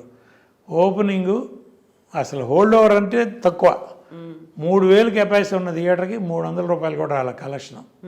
అట్లాంటి సినిమా రిపోర్ట్ బాగుండి అంచెలంచెలుగా పెరిగి ఆదివారం నాటికి హౌస్ఫుల్గా వచ్చింది. ఆ తర్వాత 100 రోజులు ఆడింది. అట్టా హౌస్ఫుల్ వచ్చేదాకా మనం ఆగట్లేదే. శంకరాభరణం కూడా ఓపెనింగ్ 0, ఆదివారానికి 100%కి వచ్చింది. వచ్చిన తర్వాత సంవత్సరం ఆడింది ఆ సినిమా. మరి అట్లా మనకు ఓపిక లేదు, మన ఎగ్జిబిటర్లకి ఓపిక లేదు. ఎందుకంటే గవర్నమెంట్ ట్యాక్స్ కట్టాలి, థియేటర్ స్లాబ్ కట్టాలి, GST కట్టాలి, ఆ ట్యాక్స్ కట్టాలి, ఈ ట్యాక్స్, ఆడికే కలెక్షన్ రావట్లేదు. ఇంకా ఈ సినిమా ఆడితే మాకేం ఉపయోగం అని చెప్పి తీసి పారేస్తారు. కలెక్షన్ సినిమా బాగుందనే టాక్ వచ్చిన సినిమాలు బాగుందని థియేటర్ జనం వచ్చేటప్పటికి వెళ్ళిపోతుంది. అట్లాంటి పరిస్థితి థియేటర్ కలెక్షన్. శాటిలైట్ ఓటీటీ వాళ్ళు చిన్న సినిమాలు కొనపోతే పెద్ద సినిమాల వరకే రిస్ట్రిక్ట్ అయ్యారు. వాళ్ళ పరిస్థితి ఏంటంటే అయ్యే ఖర్చే. పెద్ద సినిమాకైనా చిన్న సినిమాకైనా మనకి బేటాలు కానీ ఖర్చులు కానీ ఒకటే. ప్రతాడు క్యారవాన్ అని పెట్టాడు. ఒక సినిమా షూటింగ్ ఫ్లోర్ బయట ఒక మినీ బస్ స్టాండ్ చూస్తున్నాం మనం. ఒక్కొక్క పెద్ద హీరోకి 2 క్యారవాన్లు కావాలి, మళ్ళీ ఒకటి కూడా కాదు. పెద్ద హీరోకి పెద్ద హీరోయిన్కి అనకూడదు ప్రొడ్యూసర్ ఖర్చు. ఒక bus stand, mini bus stand plus ఆ క్యారవాన్ నుంచి ఫ్లోర్లోకి రావడానికి హీరో చుట్టూ ఓ 10 మంది బౌన్సర్లు ఉండాలి. కిడ్నాప్ చేస్తారా స్టూడియోలో? అది బంధానా లేకపోతే ఎచ్చుల ఏమని చెప్పాలి? అది ఎవరి సొమ్ము? ఎగ్జిబిటర్ దగ్గర నుంచి, సైకిల్ స్టాండ్ దగ్గర నుంచి, క్యాంటీన్ దగ్గర నుంచి ఎగ్జిబిటర్ దగ్గర నుంచి డిస్ట్రిబ్యూటర్ దగ్గర నుంచి ప్రొడ్యూసరు. మనం ఇంత ఖర్చు పెడుతున్నామే. నేను సినిమా తీసే రోజుల్లో విజయబాబు నాయుడు గారు ప్రొడ్యూసర్ కౌన్సిల్లో మాతో అందరం కలిసి మెంబర్లు అమ్మ, ఆఫీస్ బేరర్ ఆయన విజయబాబు రెడ్డి గారు అనేవారు. మనం వాళ్ళ సెట్లో ఒక కాఫీ ఎవరికన్నా ఇచ్చామంటే రేపు థియేటర్లో 4 టికెట్లు అమ్మాలి. ఆ లెక్కలలో పెట్టుకునేవాళ్ళు. అన్నీ పోయి ఆఖరికి ప్రొడ్యూసర్కి ఆ కాఫీ డబ్బు రావడానికి థియేటర్లో 4 టికెట్లు అమ్మితే కానీ మనకి కాఫీ డబ్బు రికవర్ అవ్వదు అనేవాడు. అట్లా క్యాలిక్యులేషన్ ఎవరికైనా ఉందా? వాళ్ళ క్యాలిక్యులేషన్ కాదు. అట్లీస్ట్ మనం ఎంతలో సినిమా తీస్తున్నాం, ఎంతకు అమ్ముతున్నాం, అమ్మలేదు కొనేవాళ్ళు లేడు, మనం రిలీజ్ చేస్తే సేఫ్గా ఉంటామా? అయితే ఈ అమ్మడానికి కూడా ఈ మధ్య కాలంలో వస్తున్నటువంటి విపరీతమైనటువంటి పబ్లిసిటీలు అనేవి చూస్తున్నారు, లేకుంటే దానికి సంబంధించి ప్రీ రిలీజ్ ఫంక్షన్లు అనేవి జరుగుతున్నాయి. ట్రైలర్లు కావచ్చు, టీజర్ల రూపంలో అవుతున్నవి కావచ్చు. వాటిలో ఉన్నాయే సినిమాలో ఉన్నాయి, అంతకుమించి సినిమా ఏమి ఉంటలా. టీజర్లో మీరు ఏం చూపిస్తున్నారో, ట్రైలర్లో ఏం చూపిస్తున్నారో అయ్యే మెయిన్ షాట్లు. సినిమా ఏం లేదు, అంత సీన్ లేదు. లేకపోతే ఇంత అడావుడు ఎందుకు? అంతకుముందు మనం 50 days function, 100 days function, silver Jubilee function చేసాం. ఇప్పుడు audio function, teaser function, trailer function అంతే. సినిమా రిలీజ్ అయినాక 2వ వారం ఫంక్షన్ చేయాలి. లక్కీగా మన సినిమా 2వ వారం పోస్టర్ పెడితే 2వ వారం ఫంక్షన్ చేయాలి, 100 రోజుల ఫంక్షన్ కాదు. అయితే మిగతా ఫిల్మ్ ఇండస్ట్రీ లేకంటే బాలీవుడ్ కావచ్చు, కోలీవుడ్, మాలీవుడ్, శాండల్వుడ్ ఇలాంటివన్నిటికంటే కూడా టాలీవుడ్లోనే ఎక్కువ రికార్డ్స్ అనేవి క్రియేట్ అవుతున్నాయి. గతంలో బాలీవుడ్ కంటే కూడా ఇప్పుడు టాలీవుడ్ని చూస్తున్న జనాల సంఖ్య పెరిగింది అనుకున్నప్పుడు, ఒక పక్కన బాహుబలి 2 రికార్డ్స్ క్రియేట్ చేసింది, RRR ఏమో ఆస్కార్ దాకా వెళ్ళింది, పుష్పలో యాక్ట్ చేసినటువంటి అల్లు అర్జున్కి జాతీయ ఉత్తమ నటుడు. మిగతా వాటిలో కనిపించిందంతా మన దగ్గర కనిపిస్తుంది, రికార్డులు కనిపిస్తున్నాయి, అన్నీ కనిపిస్తున్నాయి. మన దగ్గర క్రియేటర్స్ ఉన్నారమ్మా. క్రియేటర్స్ వెనకాల పెద్ద బ్యానర్లు ఉన్నారు, పెట్టుబడి పెట్టే సినిమాలు ఉన్నాయి, కార్పొరేట్ కంపెనీలు ఉన్నారు, ఆ cinema houses like Ashwini Dutt గారు ఆ సినిమా చేయాలంటే ఇప్పుడు వాళ్ళ అల్లుడు డైరెక్టర్ అవ్వచ్చు, బట్ ఆయన ఒక డైరెక్టరే. ఆయన మొన్న అశ్విని దత్ గారు ఒక ఇంటర్వ్యూ ఇచ్చారు, నేను ఏ సినిమా తీసినా మా డైరెక్టర్కి ఏం కావాలంటే అది సమకూర్చేవాడిని అంతే. నేను మొదల నుంచి అదే సిస్టమ్ ఫాలో అయ్యాను, ఇప్పటికీ అదే చేస్తున్నా. మా అల్లుడని కంట్రోల్ చేసింది లేదు, వేరే డైరెక్టర్ అని చెప్పి ఇష్టం వచ్చినట్టు ఖర్చు పెట్టింది లేదు. డైరెక్టర్కి ఏం కావాలో నేను అది డిస్కస్ చేసేవాడిని, ముందు ప్రొవైడ్ చేసేవాడిని. అట్లా ఎంతమంది చేస్తున్నారమ్మా? ఇప్పుడు ఒక బడ్జెట్, ఒక ప్లాను ఎంత ఖర్చు అవుతుంది? ఇప్పుడు ఒక ఆర్టిస్ట్ బాంబే నుంచి తీసుకొస్తున్నామమ్మా, ఒక 10-12 ఎయిర్ టికెట్లు ఇవ్వాలి, దానిలో ఒక 4-5 ఎగ్జిక్యూటివ్ టికెట్లు, ఒక 1/2 డజన్ మినిమం 5 స్టార్ హోటల్ రూమ్లు, దానిలో 2 సూట్ రూమ్లు, వీలైతే ప్రెసిడెంట్ సూట్ రూమ్లు. ఈ మధ్య కొత్త ట్రెండు ఎక్కడికన్నా అవుట్డోర్ వెళ్ళాలంటే హెలికాప్టర్లో, సొంత చాపర్లో వెళ్ళాల్సిందే. మామూలుగా రెగ్యులర్ ఫ్లైట్లు మనకి అందవు. అట్లాంటి ఖర్చు ఎవరిదమ్మా? 2 చొప్పున క్యారవాన్లు పెట్టే ఖర్చు ఎవరిదమ్మా? బౌన్సర్ల ఖర్చు ఎవరిదమ్మా? బౌన్సర్ ఒక్కొక్కడు రోజుకు 1000-1500, ఆ సినిమాని బట్టి ఆ హీరోని బట్టి 2000 దాకా వెళ్తూ ఉంది. ఆ 2000 ఇంటూ 10 మంది రోజుకి 20,000. 10 మందా 20 మంది అనేది మినిమం 10 మంది, 20,000 చొప్పున మీరు 100 రోజులు సినిమా చేస్తే 2 కోట్లు అక్కడ అయిపోతాను. ఇవన్నీ డిమాండ్ చేస్తుంది. మీరు తెర మీద చూపిన ఖర్చులు ఇవన్నీ నేను చెప్తున్నా. మీరు క్యారవాన్లో అంతకుముందు Ramarao Nayak sir up to Chiranjeevi గారు, బాలకృష్ణ ఆ తరం వరకు అవుట్డోర్ షూటింగ్ అయితే చెట్టు కింద కూర్చునేవాళ్ళు, లేకపోతే ఒక ఫ్యాన్ పెట్టుకునేవాళ్ళు, టేబుల్ ఫ్యాన్ ఒకటి, ఇంపోర్టెడ్ ఫ్యాను, దాని పక్కన కూర్చునేవాళ్ళు. అక్కడ వేరుశనకాయలు తింటాను, పకోడీలు తింటాను, పేకాడతాను, షార్ట్ రెడీ అంటే చూసేవాళ్ళు. వాళ్ళు రాగానే ముందు సీన్ చదివేవాళ్ళు, సీన్లో వాళ్ళ క్యారెక్టర్ ప్రకారం డైలాగులు చదివేవాళ్ళు. అవన్నీ ముందు బుర్రకు ఎక్కించుకున్న తర్వాత పేకాడుకునేవాళ్ళు. ముందే షార్ట్కి గ్యాప్లో వెళ్ళి పేకాడుకుందామని కాదు, ముందు రాగానే వాళ్ళ సీన్ ఏంటి, దీనిలో నా డైలాగులు ఏంటి, ప్రతి డైలాగు బుర్రకి ఎక్కించుకున్న తర్వాత అప్పుడు టైం పాస్ చేసేవాళ్ళు. లేకపోతే టైం పాస్ లేదు. ఆర్టిస్ట్ ఏం చేస్తారు, దానికి అనుకూలంగా మనం కౌంటర్ ఏం చేయాలి అని ఆలోచించేవాళ్ళు ఆర్టిస్టులు ఆ రోజుల్లో. ఎస్వి రంగారావు గారు రిహార్సల్లో ఒకటి చేసేవాడు, టేక్లో ఒకటి చేసేవాడు. దానికి తగ్గట్టు నాగేశ్వరరావు, రామారావు గారు, సావిత్రి గారు వాళ్ళు చేసేవాళ్ళు, జగ్గయ్య గారు. ఆ పోటీ స్పిరిట్ ఎక్కడుందమ్మా? లొకేషన్లో రిహార్సల్స్ ఎక్కడ ఉన్నాయమ్మా? మీ డైలాగ్ తర్వాత మీ డైలాగ్ అట్లా 5-6 ఆర్టిస్టులు ఈయన ఒక షాట్ పెట్టి తీస్తున్నావా? ఒక డైలాగ్ తర్వాత ఒక డైలాగ్ అని చెప్పి ఒక 4-5 ఆర్టిస్టులు చేస్తున్నావా? అన్నీ కట్ షాట్లేగా. ఒక పేజీ డైలాగు గుర్తుపెట్టుకుని చెప్పగలిగే 2-3 హీరోలు ఉన్నారమ్మా. పేర్లు అనవసరం, మనకు అనవసరం. మిగతా వాళ్ళందరూ డబ్బింగ్లో చూసుకుందాంలే, అక్కడ చూసుకుందాంలే. ఏంటి అయితే ఇప్పుడు క్యారవాన్లు కావచ్చు, లేకుంటే వాళ్ళకి ఇచ్చేటువంటి ఫెసిలిటీలు, బౌన్సర్లు, మిగతావన్నీ కూడా అక్కడ హీరో డిమాండ్ చేస్తున్నారా, సిచ్యువేషన్ డిమాండ్ చేస్తుందా, స్టోరీ డిమాండ్ చేస్తుందా, డైరెక్టరా, లేకపోతే మనకి ఇలాంటిదంతా హై సెటప్ ఉండాలి? ప్రొడక్షన్ ఎగ్జిక్యూటివ్ డిమాండ్ చేస్తున్నాడు. హీరోల ముందు నేను బ్లేమ్ చేయను. ఒక డైరెక్టరు ప్రొడక్షన్ ఎగ్జిక్యూటివ్ని ఇస్తాడు. ప్రొడ్యూసర్ కంటూ మేనేజర్ లేదు. నాకు దోనేపూడి ప్రసాద్ అని ఇప్పుడు ఏబిఎన్ ఆంధ్రజ్యోతిలో మేనేజర్గా ఉన్నారు, దోనేపూడి. ఆయన నాకు ప్రొడక్షన్ ఎగ్జిక్యూటివ్. దోనేపూడి ప్రసాద్ గారు నాకు ఉండేవాడు. ఆయన పొద్దున్న 5ంటికి వచ్చి ఆర్టిస్టులందరికీ ప్రోగ్రాం చెప్పేవాడు, వాళ్ళ కార్లు పంపేవాడు, వాళ్ళందరినీ లొకేషన్లో 7 గంటల కాల్ షీట్ అంటే 6:30కి లొకేషన్లో పెట్టేవాడు ఆయన మొత్తం అందరినీ. మోహన్ బాబు గారు రేపు 7ంటికని కాల్ షీటు, మీరు 6:30 కల్లా వస్తే బాగుంటుంది. ప్రసాద్, నేను 6:30 వస్తాను, షాడ్ దిగిపోతే మాత్రం నేను కొడతాననేవాడు. అంత చనువు. అట్లా చేసి ఒకళ్ళు పోటీగా చేసేవాళ్ళం. వాడు అసలు 7 గంటలకు వచ్చేవాళ్ళు ఎవరమ్మా? రోజుకు 2 కాల్ షీట్లు పనిచేస్తున్నారు. 2 కాల్ షీట్లకి 2 పేమెంట్లు. 9 to 1 ఒకళ్ళు, 1 to 6 లేకపోతే 1 to 2 ఒకళ్ళు. ఇంకా మీకు సబ్జెక్ట్ మీద కాన్సన్ట్రేషన్ ఉంటుంది, మీ డైలాగ్ మీద. మెకానికల్ ఆర్టిస్టులు కూడా వస్తున్నారు. డే వైజ్ పేమెంట్ అంతకుముందు వచ్చిందా? అంతకుముందు సినిమా, అమ్మ నీకు పలానా క్యారెక్టరు, ఇన్ని రోజులు మాకు కావాలి, ఇంత మీ రెమ్యునరేషన్, కొంత అడ్వాన్సు, మధ్యలో కొంత డబ్బింగ్, కొంత. అది అండర్స్టాండింగ్. అనుకున్న ప్రకారం వాళ్ళు డేట్లు ఇచ్చేవారు. ఇన్ రైటింగ్ కొంతమంది, నేనైతే ఇన్ రైటింగ్ తీసుకున్నాను అందరి దగ్గర. ఇచ్చేవాళ్ళు, లేకపోయినా డేట్లు ఆర్డర్ చేసేవాళ్ళు. వాడు అసలు డేట్లు ఇన్ రైటింగ్ ఇచ్చేవాళ్ళు ఎవరమ్మా? ఒక్కళ్ళని చెప్పండి చూద్దాం. ఆ హీరో ఎప్పుడంటే అప్పుడు సినిమా షూటింగు, దానికి ఆ రోజున ఆర్టిస్టులు ఎవరు దొరుకుతారు, ఏంటి కాంబినేషను అని చెప్పాలి. ఇవన్నీ జరుగుతున్న విషయాలు అందరికీ తెలుసమ్మా. ఎవరు మాట్లాడినప్పుడు నా పోటాడు సౌత్ ఇండియన్ ఫిల్మ్ ఛాంబర్లో ఉండి నాకు వచ్చే కంప్లైంట్లే ఇయ్యమ్మా.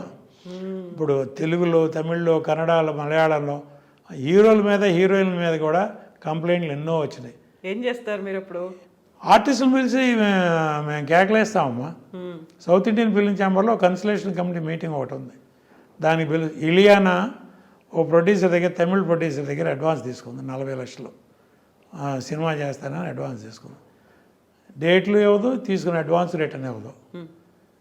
మా దగ్గర కంప్లైంట్ వచ్చింది. ఆ ప్రొడ్యూసర్ పిలిస్తే నేను ఆ ప్రొడ్యూసర్కి ఏదో డేట్లు ఇచ్చాను, ఆ డేట్లు ఆయన వాడుకోలేదు, ఆ అడ్వాన్స్ మురిగిపోయిందని. మా రూల్ ఏంటంటే డేట్ ఇచ్చిన తర్వాత నువ్వు మేకప్ వేసి ఆ ప్రొడ్యూసర్ కోసం ఒక్క షాట్ చేసినా నేను 40 లక్షలు పోయినట్టే. అసలు మేకప్పే వేసుకోకుండా ఆ బ్యానర్ కోసం, నువ్వు ఆ సినిమా కోసం నువ్వు ఆ లొకేషన్కే రాకుండా ఉంటే డబ్బు రిటర్న్ ఇవ్వాల్సిందే. అది రూలు. నేను డేట్లు ఇచ్చాను మురిగిపోలేదంటే నువ్వు ఏ డేట్లు ఇచ్చావని చెప్పి తీస్తే, ఆ డేట్లో ఆనంద్ సినీ సర్వీస్ వాళ్ళ లాగ్ షీట్లు తీస్తే అన్ని రోజులు అమ్మాయి వేరే సినిమాలకి పనిచేసింది. ప్రూవ్ చేసాం. నువ్వు తిప్పి కట్టవా లేకపోతే నువ్వు సౌత్లో యాక్ట్ చేయడానికి వీలేదని బ్యాన్ చేసాం. ఆ తర్వాత నేను డెసిషన్ తీసుకున్న తర్వాత ఇలియానా సౌత్లో 1-2 సినిమాలు కమిట్ అయింది. ఆ ప్రొడ్యూసర్లు ఫోన్ చేసి చెప్పాం, ఆ అమ్మాయి మీద సౌత్ ఇండియన్ ఫిల్మ్ ఛాంబర్లో కంప్లైంట్ ఉంది, 40 లక్షలు కట్టాలి, మీరు కట్టి ఆ అమ్మాయి అకౌంట్లో కట్టండి, లేదు ఆ అమ్మాయిని కట్టమనండి, లేదా ఆ అమ్మాయి మీ షూటింగ్కి రాకూడదు. తీసేసాం. అట్లా తర్వాత చేయలే. 3 Idiots ఆ అమ్మాయికి లాస్ట్ సినిమా. అట్లా కొంతమంది హీరోల దగ్గర హీరోయిన్ల దగ్గర క్యారెక్టర్ ఆర్టిస్టుల దగ్గర డబ్బులు కలెక్ట్ చేసేవాళ్ళం డైరెక్టర్ల దగ్గర. ఇప్పుడు సినిమా కమిట్ అయినప్పుడు ఆ సినిమా ఆనర్ చేయాలి, చేయకపోతే అట్లీస్ట్ డబ్బు రిటర్న్ ఇవ్వాలి. ప్రొడ్యూసరు ₹3 వడ్డీ తీసుకొచ్చి నీకు అడ్వాన్స్ ఇస్తున్నాడు. ₹3 వడ్డీ కాదో నా సొంత డబ్బు ఇచ్చినా దానికంటూ ఒక వ్యాపారం కోసంగా ఇచ్చింది. మరి నా డబ్బు నాకు ఏదో రకంగా రిటర్న్ రావాలిగా.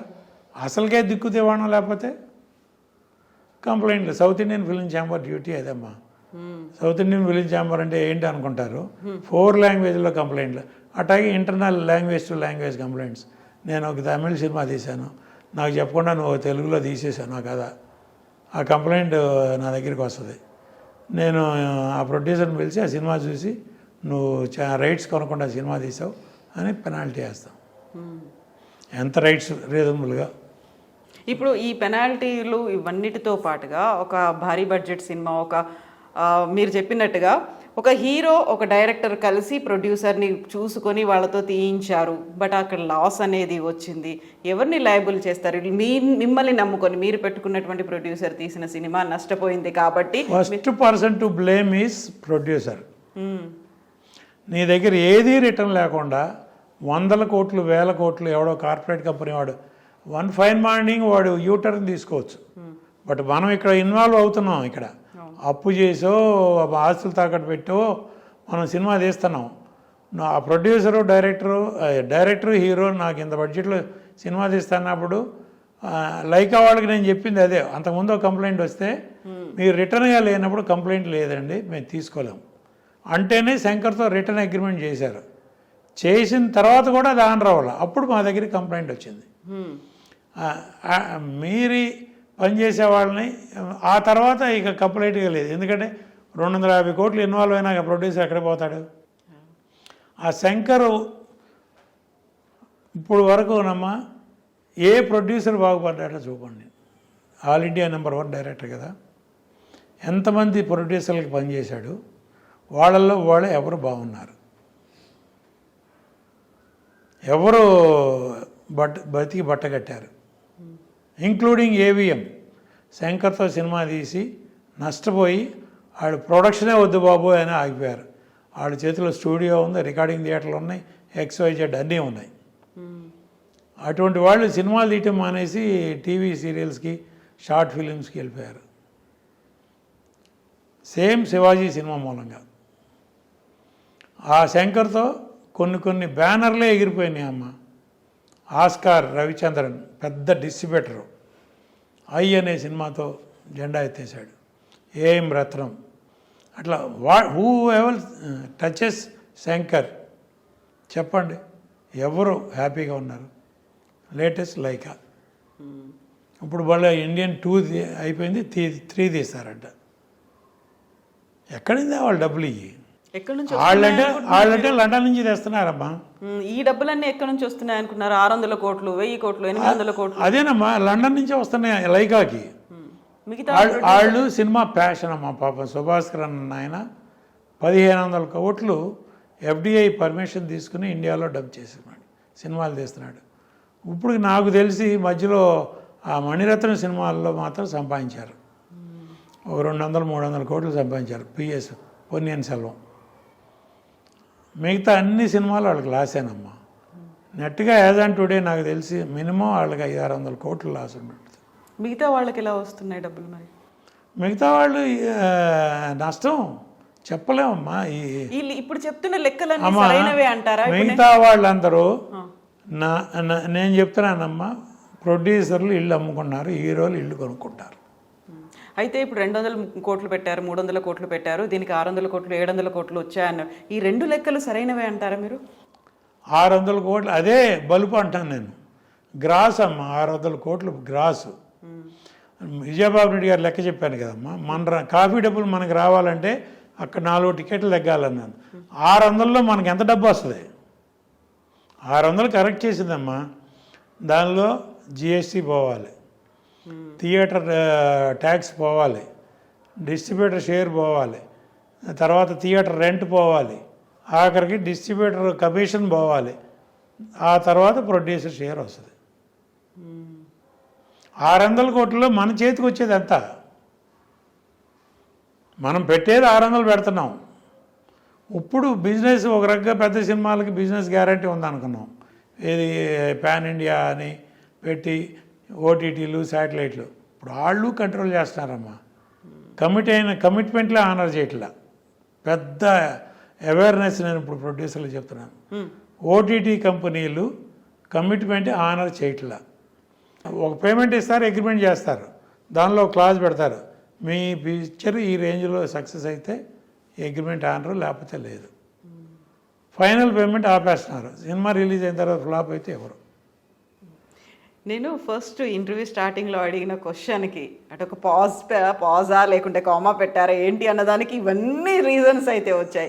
అయితే can be expect Katragadda Prasad గారి దగ్గర నుంచి ఒక మూవీ ఏదైనా ఉండే ఛాన్స్ ఉందా? ఎందుకంటే 10 ఏళ్ళు అవుతుంది తెలుగులో తీసి మీరు. అవునమ్మా, 15 ఏళ్ళు అయిందమ్మా. మీరు రిటైర్ అయినట్టేనా అని. కాదండి, ఇండస్ట్రీ నుంచి రిటైర్ అవ్వలేదు. Till today I'm strong enough to serve industry. South Indian film ఛాంబర్లో సర్వీస్ చేస్తున్నాను. వచ్చే కొత్త ప్రొడ్యూసర్లు డైరెక్టర్లకి సలహాలు చెప్తా, నిర్మాతల ప్రాబ్లంలు తీరుస్తా చేస్తున్నాను. నేను అట్లాంటి నిర్మాతలకే నేను సలహాలు చెప్తూ నేను తెలిసి గోతులో దిగడం. నాకు సేఫ్ ప్రాజెక్ట్ అని తోసినప్పుడు 100 రూపాయలు మిగులుతుందనే ప్రాజెక్టు కనీసం 5 రూపాయలు మిగులుతుందన్నా నేను సినిమా తీస్తాను. నేను హై బడ్జెట్ సినిమా తీను. నాకు కథ నచ్చాలి. నాకు కథ నచ్చిన తర్వాత నా హీరోకి నచ్చాలి, బడ్జెట్ నచ్చాలి. నాకు అనుకూలంగా సినిమా ఉంటే సినిమా తీస్తా, లేకపోతే నేను సినిమా తీయలేను. వాళ్ళు నా పిల్లలే నాకు అడ్డం పడతారు సినిమా తీయాలంటే. నేను 36 సినిమాలు తీసిన తర్వాత నా ఒంట్లో నరాల సినిమాయే కదా. అందుకనే నేను సినిమా ఇండస్ట్రీలోనే బతుకుతున్నా, సినిమా ఇండస్ట్రీలోనే సర్వీస్ చేస్తున్నా. నేను ఇంతకు మించి బయట ప్రపంచంలో నేను బతకలేను. నేను రిటైర్ అయ్యానంటే కారణం నేను వాళ్ళన్న జనరేషన్తో ఇమడలేక. అయితే హై బడ్జెట్ పాన్ ఇండియాలు మల్టీ స్టారర్లు ఇవి కాకుండా మనం మాట్లాడుకున్నట్టుగా లో బడ్జెట్ లేకుంటే చిన్న వాళ్ళని ఎంకరేజ్ చేద్దాము, లేకుంటే కొత్తగా వచ్చినటువంటి డైరెక్టర్లను ఎంకరేజ్ చేద్దాము, ఈ కాన్సెప్ట్తో అయినా మీరు. ఆ కాన్సెప్ట్తో నేను చేసే రోజులమ్మా ఇప్పుడు లేదా? ఇప్పుడు లేదు, అసలు లేదు, కొనేవాళ్ళు లేడమ్మా. ఇప్పుడు ఒక్కొక్క లాంగ్వేజ్లో 200 ఫస్ట్ కాపీలు ఉన్నాయమ్మా. ఆల్ ఇండియా 1000 ఫస్ట్ కాపీలు అన్రిలీజ్డ్ ఫిలిమ్స్. హిందీలో 200, తెలుగులో 200. ల్యాబుల్లో అడగండి మీరు. తెలుగు, తమిళ్, కన్నడ, మలయాళం, హిందీ 1000 సినిమాలు మినిమం రిలీజ్ అవ్వకుండా లైట్ చూడకుండా ఉన్నాయి. 36 సినిమాలు తీసినటువంటి ప్రొడ్యూసర్లో ఆల్మోస్ట్ మెజారిటీ 90% కదా సూపర్ హిట్లు, 80% సూపర్ హిట్లు తీసినటువంటి ప్రొడ్యూసర్ తీసిన సినిమా అనేది కూడా లేదా? ఇప్పుడు ఒకవేళ మీరు సినిమా తీశారు అంటే ఆ కాన్ఫిడెన్స్ ఉండట్లేదా? రాదా? ఉందమ్మా. నేను ఏం చేస్తానో కంట్రోల్. ఇప్పుడు నేను కాదమ్మా, బయర్లకు కావచ్చు, అది కాదమ్మా కవిత, ఒకటే పాయింట్. నేను ఒక హీరో దగ్గరికి వెళ్తే అన్నదమ్ముల్లాగా ఉండాలి. ఒక డైరెక్టర్ దగ్గరికి వెళ్తే ఒక ఫ్యామిలీ మెంబర్ లాగా నా తమ్ముడు నాకు ఒక సినిమా చేసి పెడుతున్నాడు అన్నట్టు ఉండాలి. సుమన్తో నేను అట్లా ట్రావెల్ అయ్యా, వాళ్ళ జనరేషన్తో నేను అట్లా ట్రావెల్ అవ్వలేను. కారణం ఏంటంటే సార్ సార్ సార్ సార్ అని బాబు నాకు వద్దమ్మా. నేను డబ్బులు పెడతా, నేను సినిమా తీస్తా, నేను ఎందుకు అది అడుక్కోవాలి? సినిమా తీయకపోతే నన్ను ఎవడం కొట్టాడా? సినిమా నా మాట నెగ్గినంతకాలం దుక్కిపాటి మధుసూదనరావు గారి నుంచి, ఏవిఎం దగ్గర నుంచి, జెమినీ దగ్గర నుంచి, విజయవాహిని దగ్గర నుంచి వాళ్ళ మాటలు నెగ్గినంతకాలమే వాళ్ళు సినిమాలు తీశారు. వాళ్ళందరూ ఎందుకు సినిమాలు తీయట్లా? వాళ్ళు సోకాళ్ళు పెద్ద పెద్ద ప్రొడ్యూసర్లు తెలుగులో కూడా ఉన్నారుగా, వాళ్ళు ఎందుకు సినిమాలు తీయట్లా? ప్రస్తుత ట్రెండ్లో ఇమ్మడలేక.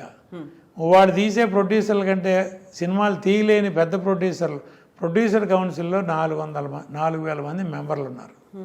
దానిలో 400 మంది మినిమం ఎనర్జెటిక్, ఒక సినిమా సబ్జెక్టు, మంచి చెడు అన్నీ తెలిసిన వాళ్ళు, సినిమా ఎలా తీయాలి, ఎంతలో తీయాలి అనే నాలెడ్జ్ ఉన్న ప్రొడ్యూసర్లు కనీసం 100 మంది ఉంటారు. ఆ 100 మందే సినిమాలు తీయట్లేదమ్మా. కొత్త వాళ్ళు వస్తున్నారు, కొత్త వాళ్ళు వెళ్ళిపోతున్నారు. కొత్త బ్లడ్ వచ్చి, కొత్త రక్తం వచ్చి పాత రక్తాన్ని తోసుకెళ్ళిపోయి ఇండస్ట్రీ నడుస్తుంది. రెగ్యులర్ ప్రొడ్యూసర్, 2వ సినిమా అనౌన్స్ చేసిన ప్రొడ్యూసర్ చెప్పమ్మా ఈ లాస్ట్ ఇయర్ కాటగట్ ప్రసాద్ వదిలే 15 ఏళ్ళ నాడు సినిమా తీశాడు. లాస్ట్ ఇయర్ సినిమా తీసిన ప్రొడ్యూసర్ ఇయర్లో ఎవరు తీస్తున్నారు చెప్పండి. అంటే హీరోలు కాంపౌండ్లో ఉన్న బ్యానర్లు కాకుండా రెగ్యులర్ ఒక 5-6 ప్రొడ్యూసర్లు లైక్ దిల్ రాజు, శ్రీదత్ గారు, అట్లా ఒక 5-6 ఉన్నారు, దానయ్య, అట్లా మన సితారా ఎంటర్టైన్మెంట్, ఇట్లా కొన్ని బ్యానర్లు ఒక 5-6 ఉన్నాయి. వాళ్ళు కాకుండా హీరోలు కాంపౌండ్లో ఉన్నవాళ్ళు కూడా హీరోలతో సినిమాలు తీయట్లా. అరవింద్ గారు సినిమా తీయలేక, సురేష్ బాబు సినిమా తీయలేక, వాళ్ళు ఏమన్నా లేరమ్మా. వాళ్ళు ఇప్పుడు నేను హీరో దగ్గరికి వెళ్తే నా తమ్ముళ్ళలాగా ఉండాలి కానీ నాకు శత్రువులాగా ఉండకూడదు. ఇవాళ నాకు హీరో తమ్ముడు, రేపొద్దునే లొకేషన్లో నన్ను ఒక 8 చూసినట్టు చూస్తాడు. అసలు ప్రొడ్యూసర్ లొకేషన్కి వస్తే హీరోకి మూడు రాదమ్మా, యాక్ట్ చేయలేడు. డైరెక్టర్కి మూడు రాదు, సినిమా షార్ట్ తీయలేడు. మరి రామానాయుడు గారు ట్రాలీ ఎట్టా చూశాడో నేను చూశాను, క్రేన్ ఎట్టా ఆపరేట్ చేశారో నేను చూశాను, నేను అట్టాగే చేశా. ఇప్పుడు అందరూ అలాగే ఉన్నారంటారా? ప్రొడ్యూసర్ వస్తే యాక్సెప్ట్ చేయకపోవడం అనేది? యాక్సెప్ట్ చేస్తారో చేయరో అనేది నేను సెకండరీ అమ్మా. అసలు వాడు ప్రొడ్యూసర్ లొకేషన్కి వెళ్ళినాడు ఎంతమంది చెప్పమ్మా? నేను చెప్పిన 5-6 పేర్లు కాకుండా. నా డబ్బు ఇచ్చి ఎగ్జిక్యూటివ్ ప్రొడ్యూసర్కి డబ్బులు ఇచ్చి పంపించి సినిమా తీసుకురమ్మన్నా. మీరు ఇంట్లో కూర్చోండి సార్, ఆఫీసులో కూర్చోండి సార్, మీకు నేను ఫస్ట్ కాపీ చూపిస్తానంటాడు. ఏంటి చూపించేది? ఫస్ట్ కాపీ తీసిన తర్వాత అప్పటికే మనం మునగాల్సిన లెవెల్లో మునిగాం. ఇక ఈ సినిమా నుంచి ఎట్టా కూడా బయటపడితే చాలు అనుకుంటాం. నాకు నచ్చదు, తెలిసి నాకు ఈ సినిమా ఫ్లాప్ అని తెలుసు, అయినా సరే నేను రిలీజ్ చేసి తీరాలి. డిస్ట్రిబ్యూటర్లకి మాయ కబుర్లు చెప్పాలి, ఈవెంట్లు చేయాలి, ఆడియో ఫంక్షన్లు చేయాలి, టీజర్ రిలీజ్ చేయాలి. ఎట్టాగూ 2వ వారం ఫంక్షన్ రాదు. అట్టా చేసినప్పుడు నేను బయటపడాలంటే అది ఇంకో సినిమా. అట్లా ఎంతమంది ప్రొడ్యూసర్లు, ఆ 5-6 కాకుండా కాంపౌండ్లో హీరోలు ఉన్న ప్రొడ్యూసర్లే సినిమాలు తీయట్లా. నేను వెళ్ళి బాబు అన్నా అవసరమా? నేను వాళ్ళు సౌత్ ఇండియన్ ఫిలిం ఛాంబర్లో కూర్చుని ప్రెసిడెంట్ పోస్ట్ అయిపోయినా కానీ నేను వాడు అక్కడ కమాండ్ చేసే పోస్టులోనే ఉన్నా.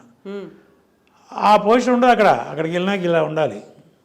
లొకేషన్లో ప్రొడ్యూసర్ అనేవాడు ఇట్లా ఉండాలి. లేకపోతే హీరోలకి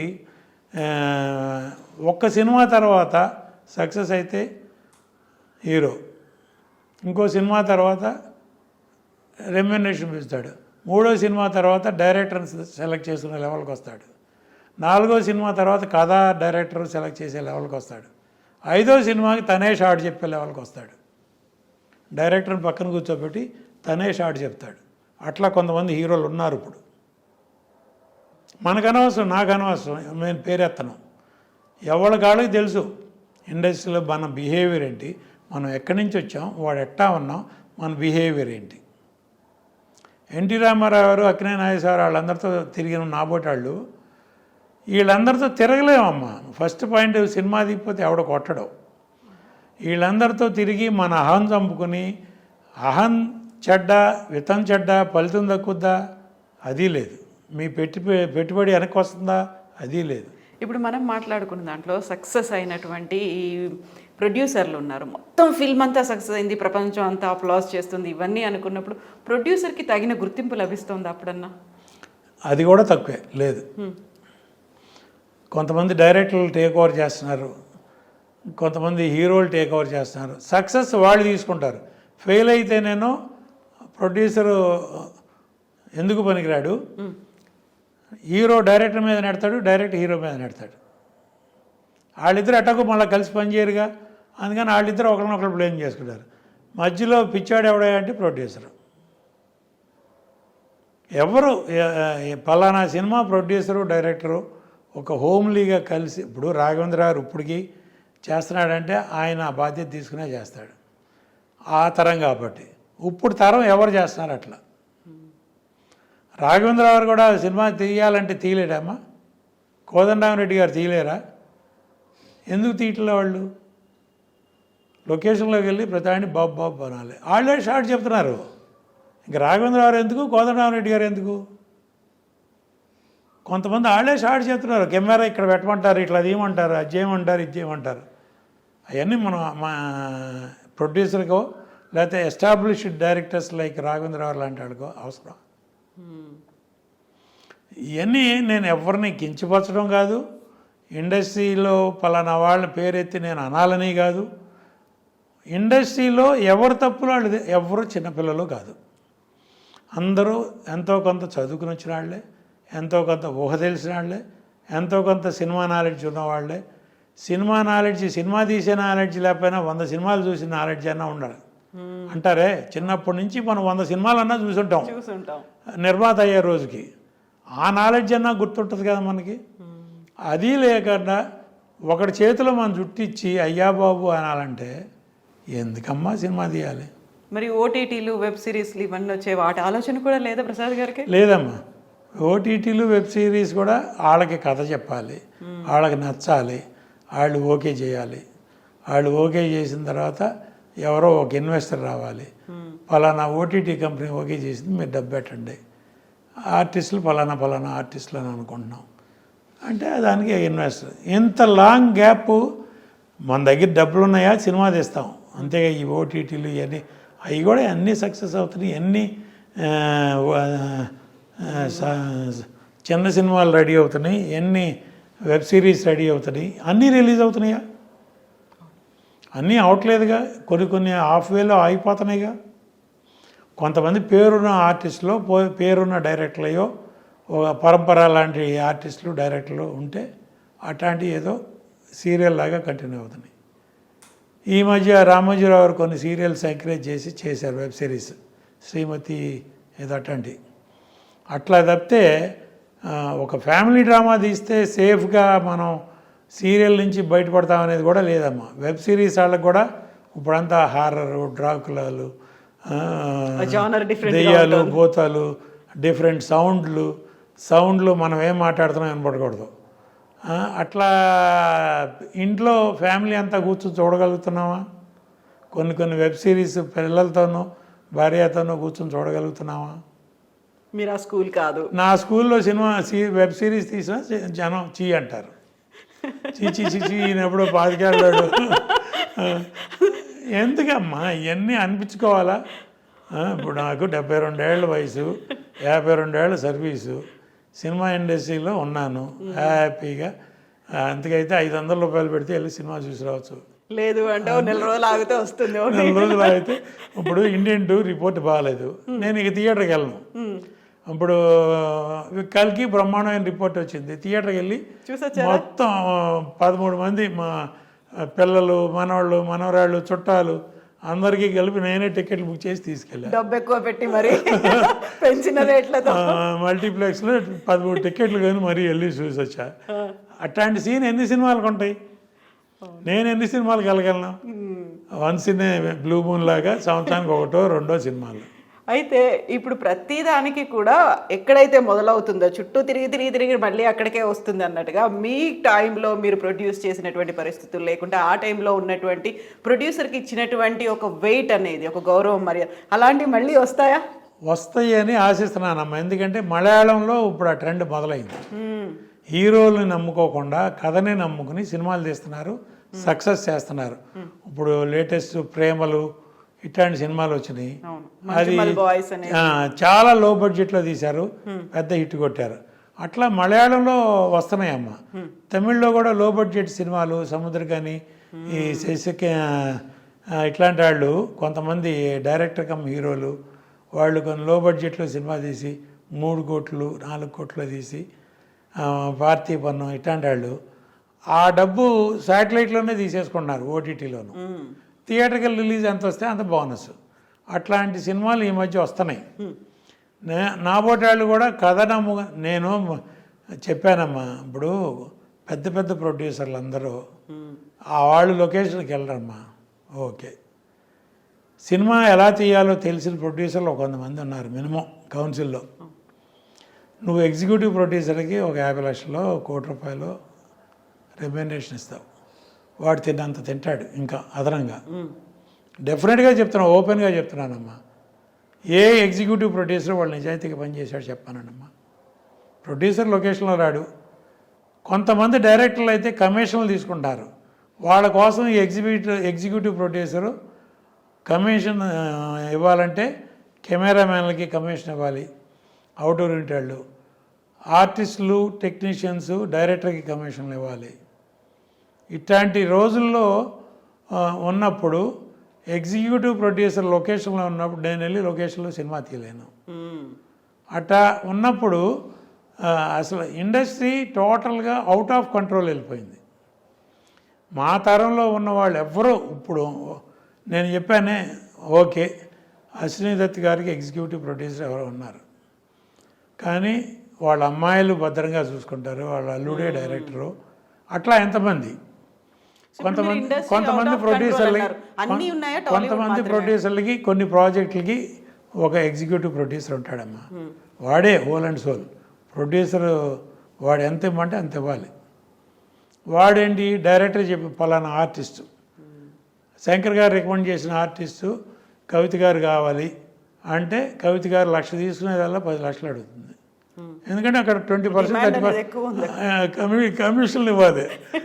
కమిషన్లు ఇవ్వాలి కదమ్మా డైరెక్టర్కి, అందరికీ కమిషన్లు ఇవ్వాలి.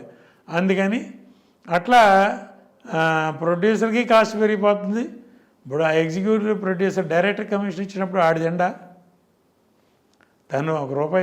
ఇప్పుడు సినిమా హాల్లో బుకింగ్ క్లర్క్ టికెట్ ₹100 బదులు 200కి అమ్మన్నా అనుకో, ఫస్ట్ డే ఆడు 300కి అమ్ముతాడు, 200 ఓనర్కి ఇస్తాడు. అట్టా ఉంటుంది. ఇప్పుడు మీరు ఇండస్ట్రీ అన్నారు, ఇండస్ట్రీ అంటే టాలీవుడే కాదు, మొత్తం అన్ని ఇండస్ట్రీలు ఇలాగే తయారయ్యా. All India industry under the control of some heroes and some directors. Producer has no say except 2-3 producers in each language. So మళ్ళీ అప్పటి రోజులు వస్తాయంటారా, లేకుంటే ప్రొడ్యూసర్కి వాల్యూ ఇచ్చే రోజులు? చెప్పలేము. అంటే సింకింగ్ పొజిషన్లో ఉంది ప్రస్తుతం.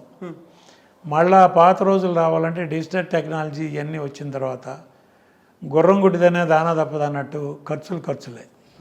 మీకు వాళ్ళ లో బడ్జెట్ సినిమా అంటే 10 కోట్లమ్మా తెలుగులో. 10 కోట్లు పెట్టి సినిమా తీసి దాన్ని ప్రమోట్ చేసి పబ్లిసిటీ చేసి 12 కోట్లు చేసి అది రికవర్ అవుతుంది అనేది నమ్మకం లేదు. ఎన్ని థియేటర్లు దొరుకుతాయో తెలియకుండా ఎప్పుడు రిలీజ్ చేసి దొరికినా దొరకపోయినా ఆ 12 కోట్ల రికవరీ లేదు, మార్కెట్ లేదు, సినిమా ఏనో మన కంట్రోల్ లేదు. మనకి ఒక కథ నచ్చితే ఆ కథ తీసుకురమ్మని ఒక డైరెక్టర్ పెట్టలేం. అట్లా ఉంది industry, sinking stage to be frank. But ఇండస్ట్రీయే బ్రతుకుతారు. ఇండియాలో లోయెస్ట్ ఎంటర్టైన్మెంట్ సినిమా ఇండస్ట్రీ. ఒక ₹1000 ఈ రోజులు కాస్ట్ ఆఫ్ ప్రొడక్షన్లో ఒక ఫ్యామిలీ వెళ్ళి సినిమా చూసి రావాలంటే ₹1000 హ్యాపీగా సినిమా ఇండస్ట్రీయే. మంచి క్వాలిటీ సినిమాలు పాత రోజుల్లాగా తీస్తే మంచి క్వాలిటీ జనం చూస్తే ఉంది. సినిమా ఇండస్ట్రీకి ఫ్యూచర్ ఉంది, కానీ నియర్ బై ఉందా, ఆఫ్టర్ 10 years ఉందా, నెక్స్ట్ జనరేషన్ ఉందో చెప్పలేం. బట్ ఇవాళ హీరోలందరూ ఒకే ట్రెండ్లో ఫాలో అవుతున్నారు, ఒకే మోస.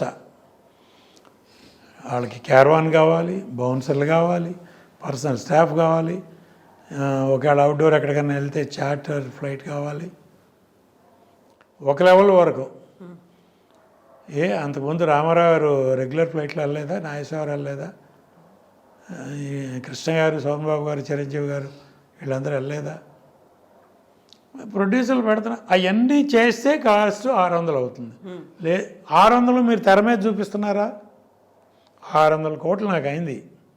600 కోట్లు తెర మీద చూపిండి చూద్దాం. ఖర్చుగా చూపిండి.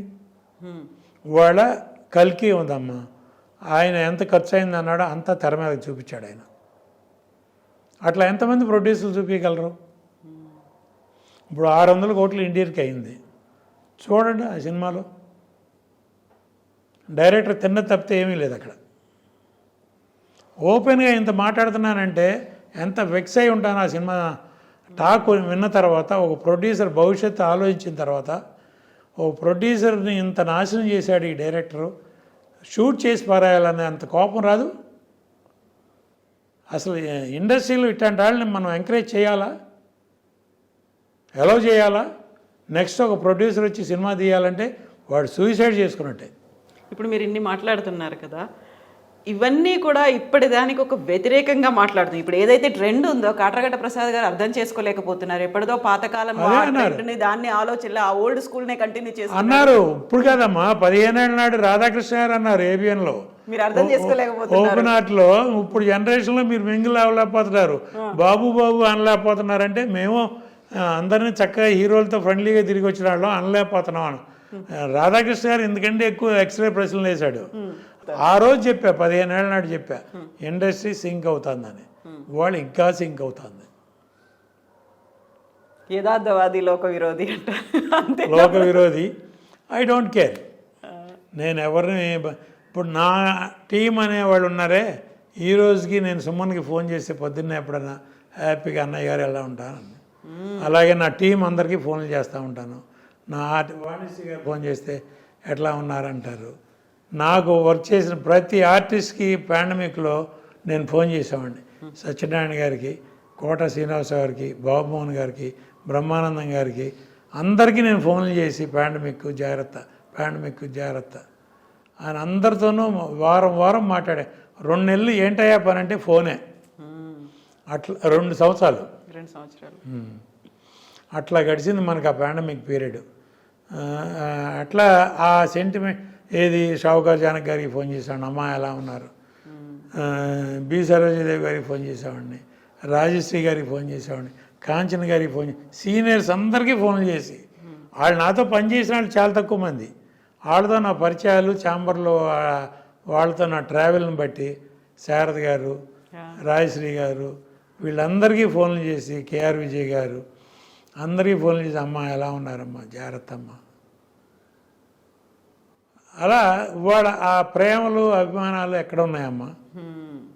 ఒక సినిమా, ఒక హీరోతో సినిమా తీసిన తర్వాత ఆ సినిమా ఫ్లాప్ అయితే ఆ ప్రొడ్యూసర్ ముఖం ఆ హీరో చూడ్డు.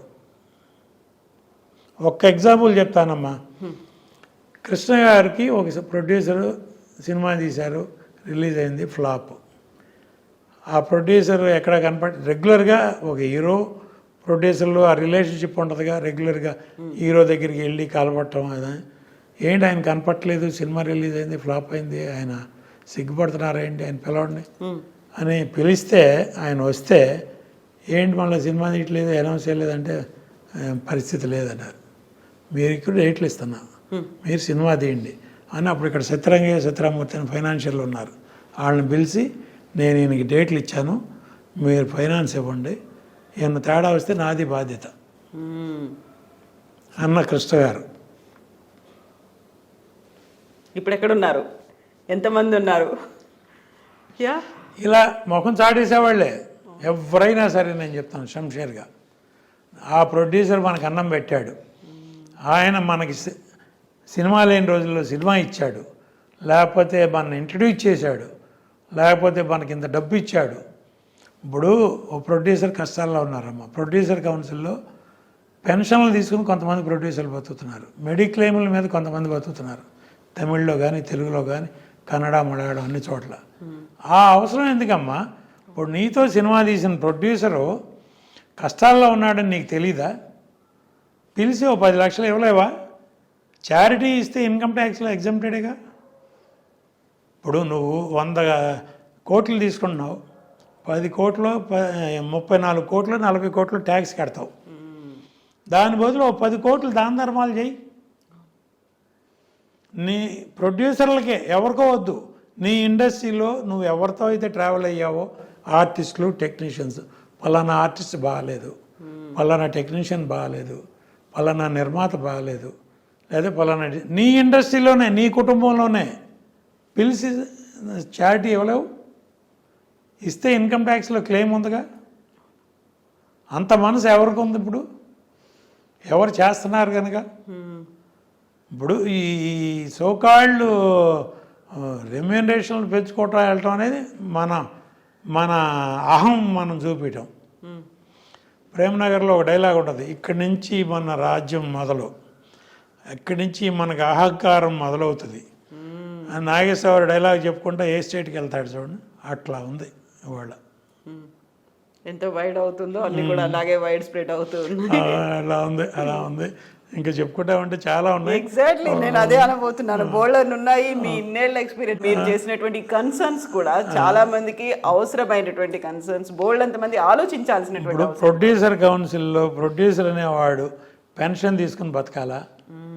ఇంకొక ప్రొడ్యూసర్ దగ్గర ఎగ్జిక్యూటివ్ ప్రొడ్యూసర్గా ₹1,00,00,000 50 లక్షలు 25 లక్షలు ఇచ్చి నువ్వు ఎగ్జిక్యూటివ్ ప్రొడ్యూసర్గా పెట్టుకుంటే వాడికంటే వీడు నిజాయితీగా కదా, ఎక్స్పీరియన్స్డ్, సినిమా ఎలా తీయాలో తెలుసు, కమాండ్ ఉంది.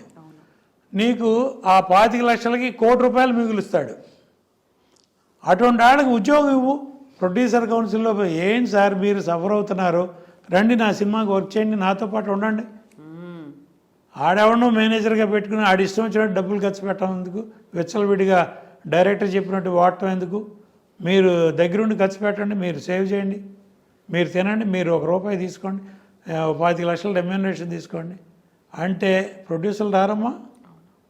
ఎగ్జిక్యూటివ్ ప్రొడ్యూసర్లుగా పనిచేసి కార్డులో ఆ కార్డు వేసి టైటిల్ కార్డులో వేసి నా సినిమాకి మీరు హెల్ప్ చేయండి, మీరు నా దగ్గర ఒక పనాడిలాగా రావద్దు, నాకు హెల్ప్ చేసే సాటి నిర్మాత, మీ సాటి నిర్మాతగా మీ ఎక్స్పీరియన్స్ని నాకు ఉపయోగించండి అంటే ఈ సోకాళ్ళు నేను చెప్పిన పెద్ద ప్రొడ్యూసర్లు కూడా అటువంటి వాళ్ళని పెట్టుకోవచ్చు కదమ్మా. ప్రొడ్యూసర్ కౌన్సిల్లో ఉన్నారుగా, ఇప్పుడు కూడా సినిమా తీయలేని ఎక్స్పీరియన్స్డ్ ప్రొడ్యూసర్లు చాలామంది ఉన్నారుగా, వాళ్ళని పెట్టుకోవచ్చుగా. నిజమే.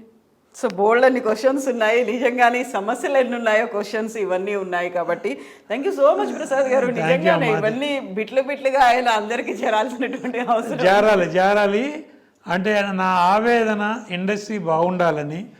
ఇండస్ట్రీలో నిర్మాత అనేవాడు బాగుంటే ఇండస్ట్రీ అందరూ బతుకుతారు. హీరో కూడా నిర్మాత దగ్గర జీతం తీసుకునేవాడే, ఎంత కమాండ్లో ఉన్నాడైనా సరే అల్టిమేట్గా జీతం తీసుకునేవాడే. డైరెక్టర్ అయినా, హీరో అయినా, టెక్నీషియన్ అయినా, ఈ ఆర్టిస్ట్ అయినా నిర్మాత బాస్. ఆ రోజుల్లో రామారావు గారు యజమాని రెండు అనేవారు. అశ్విని దత్ గారు సినిమా తీసే రోజుల్లో అశ్విని దత్ గారు సెట్లోకి వస్తుంటే రామారావు గారు నిలబడి రండి యజమాని అని శివాజీ గణేశన్, ఎంజీఆర్, ఎన్టీ రామారావు గారు వీళ్ళందరినీ చూసిన కళ్ళు నాయి. వాళ్ళ హీరోలు అసలు అలా నుంచోవాలి, హీరో వస్తుంటే ప్రొడ్యూసర్ నిలబడాలి. జరుగుతుంది అది, నా కళ్ళారా చూసా. ఈ తమిళ్లో చూసా, కన్నడలో చూసా, తెలుగులో చూసా. హీరో అనేవాడు ఏడో అతని పేరు మీద మనం బిజినెస్ చేసుకున్నామని ఫీల్ అయ్యేవాడు. మనం డబ్బు పెట్టి అతను పోషిస్తున్నాం అనుకోవట్లా, అతని పేరు మీద మనం వ్యాపారం చేసుకున్నాం అనుకున్నాడు. అట్లా ఉంది. Thank you so much Prasad. మంచి రోజులు రావాలి. మంచి రోజులు చాలా థ్యాంక్స్ అమ్మా. మీ ఐ డ్రీమ్స్ టీమ్కి, మీకు, మీ యాజమాన్యంకి అందరికీ థ్యాంక్స్ చెప్పండి. ఇది ఫస్ట్ ప్రతి నిర్మాత చూడాలని నేను అనుకుంటున్నా. ప్రతి సినిమా తీయాలనుకునే వాళ్ళు చూడాలి, తీసిన వాళ్ళు చూడాలి. దీనిలో నేనేమన్నా ఎక్కువ మాట్లాడానా, ఒకవేళ పొరపాటు మాట్లాడితే క్షమించమని కోరుకుంటూ, ఇండస్ట్రీలోకి రావాలి అనుకునే వాళ్ళు చూడాలి, ఎక్కువ మాట్లాడితే క్షమించమని కూడా. Thank you so much sir. Okay, me inputs అనేవి, ఎక్స్పీరియన్స్ అనేవి నిజంగా valuable sir. Thank you so much. Thank you sir.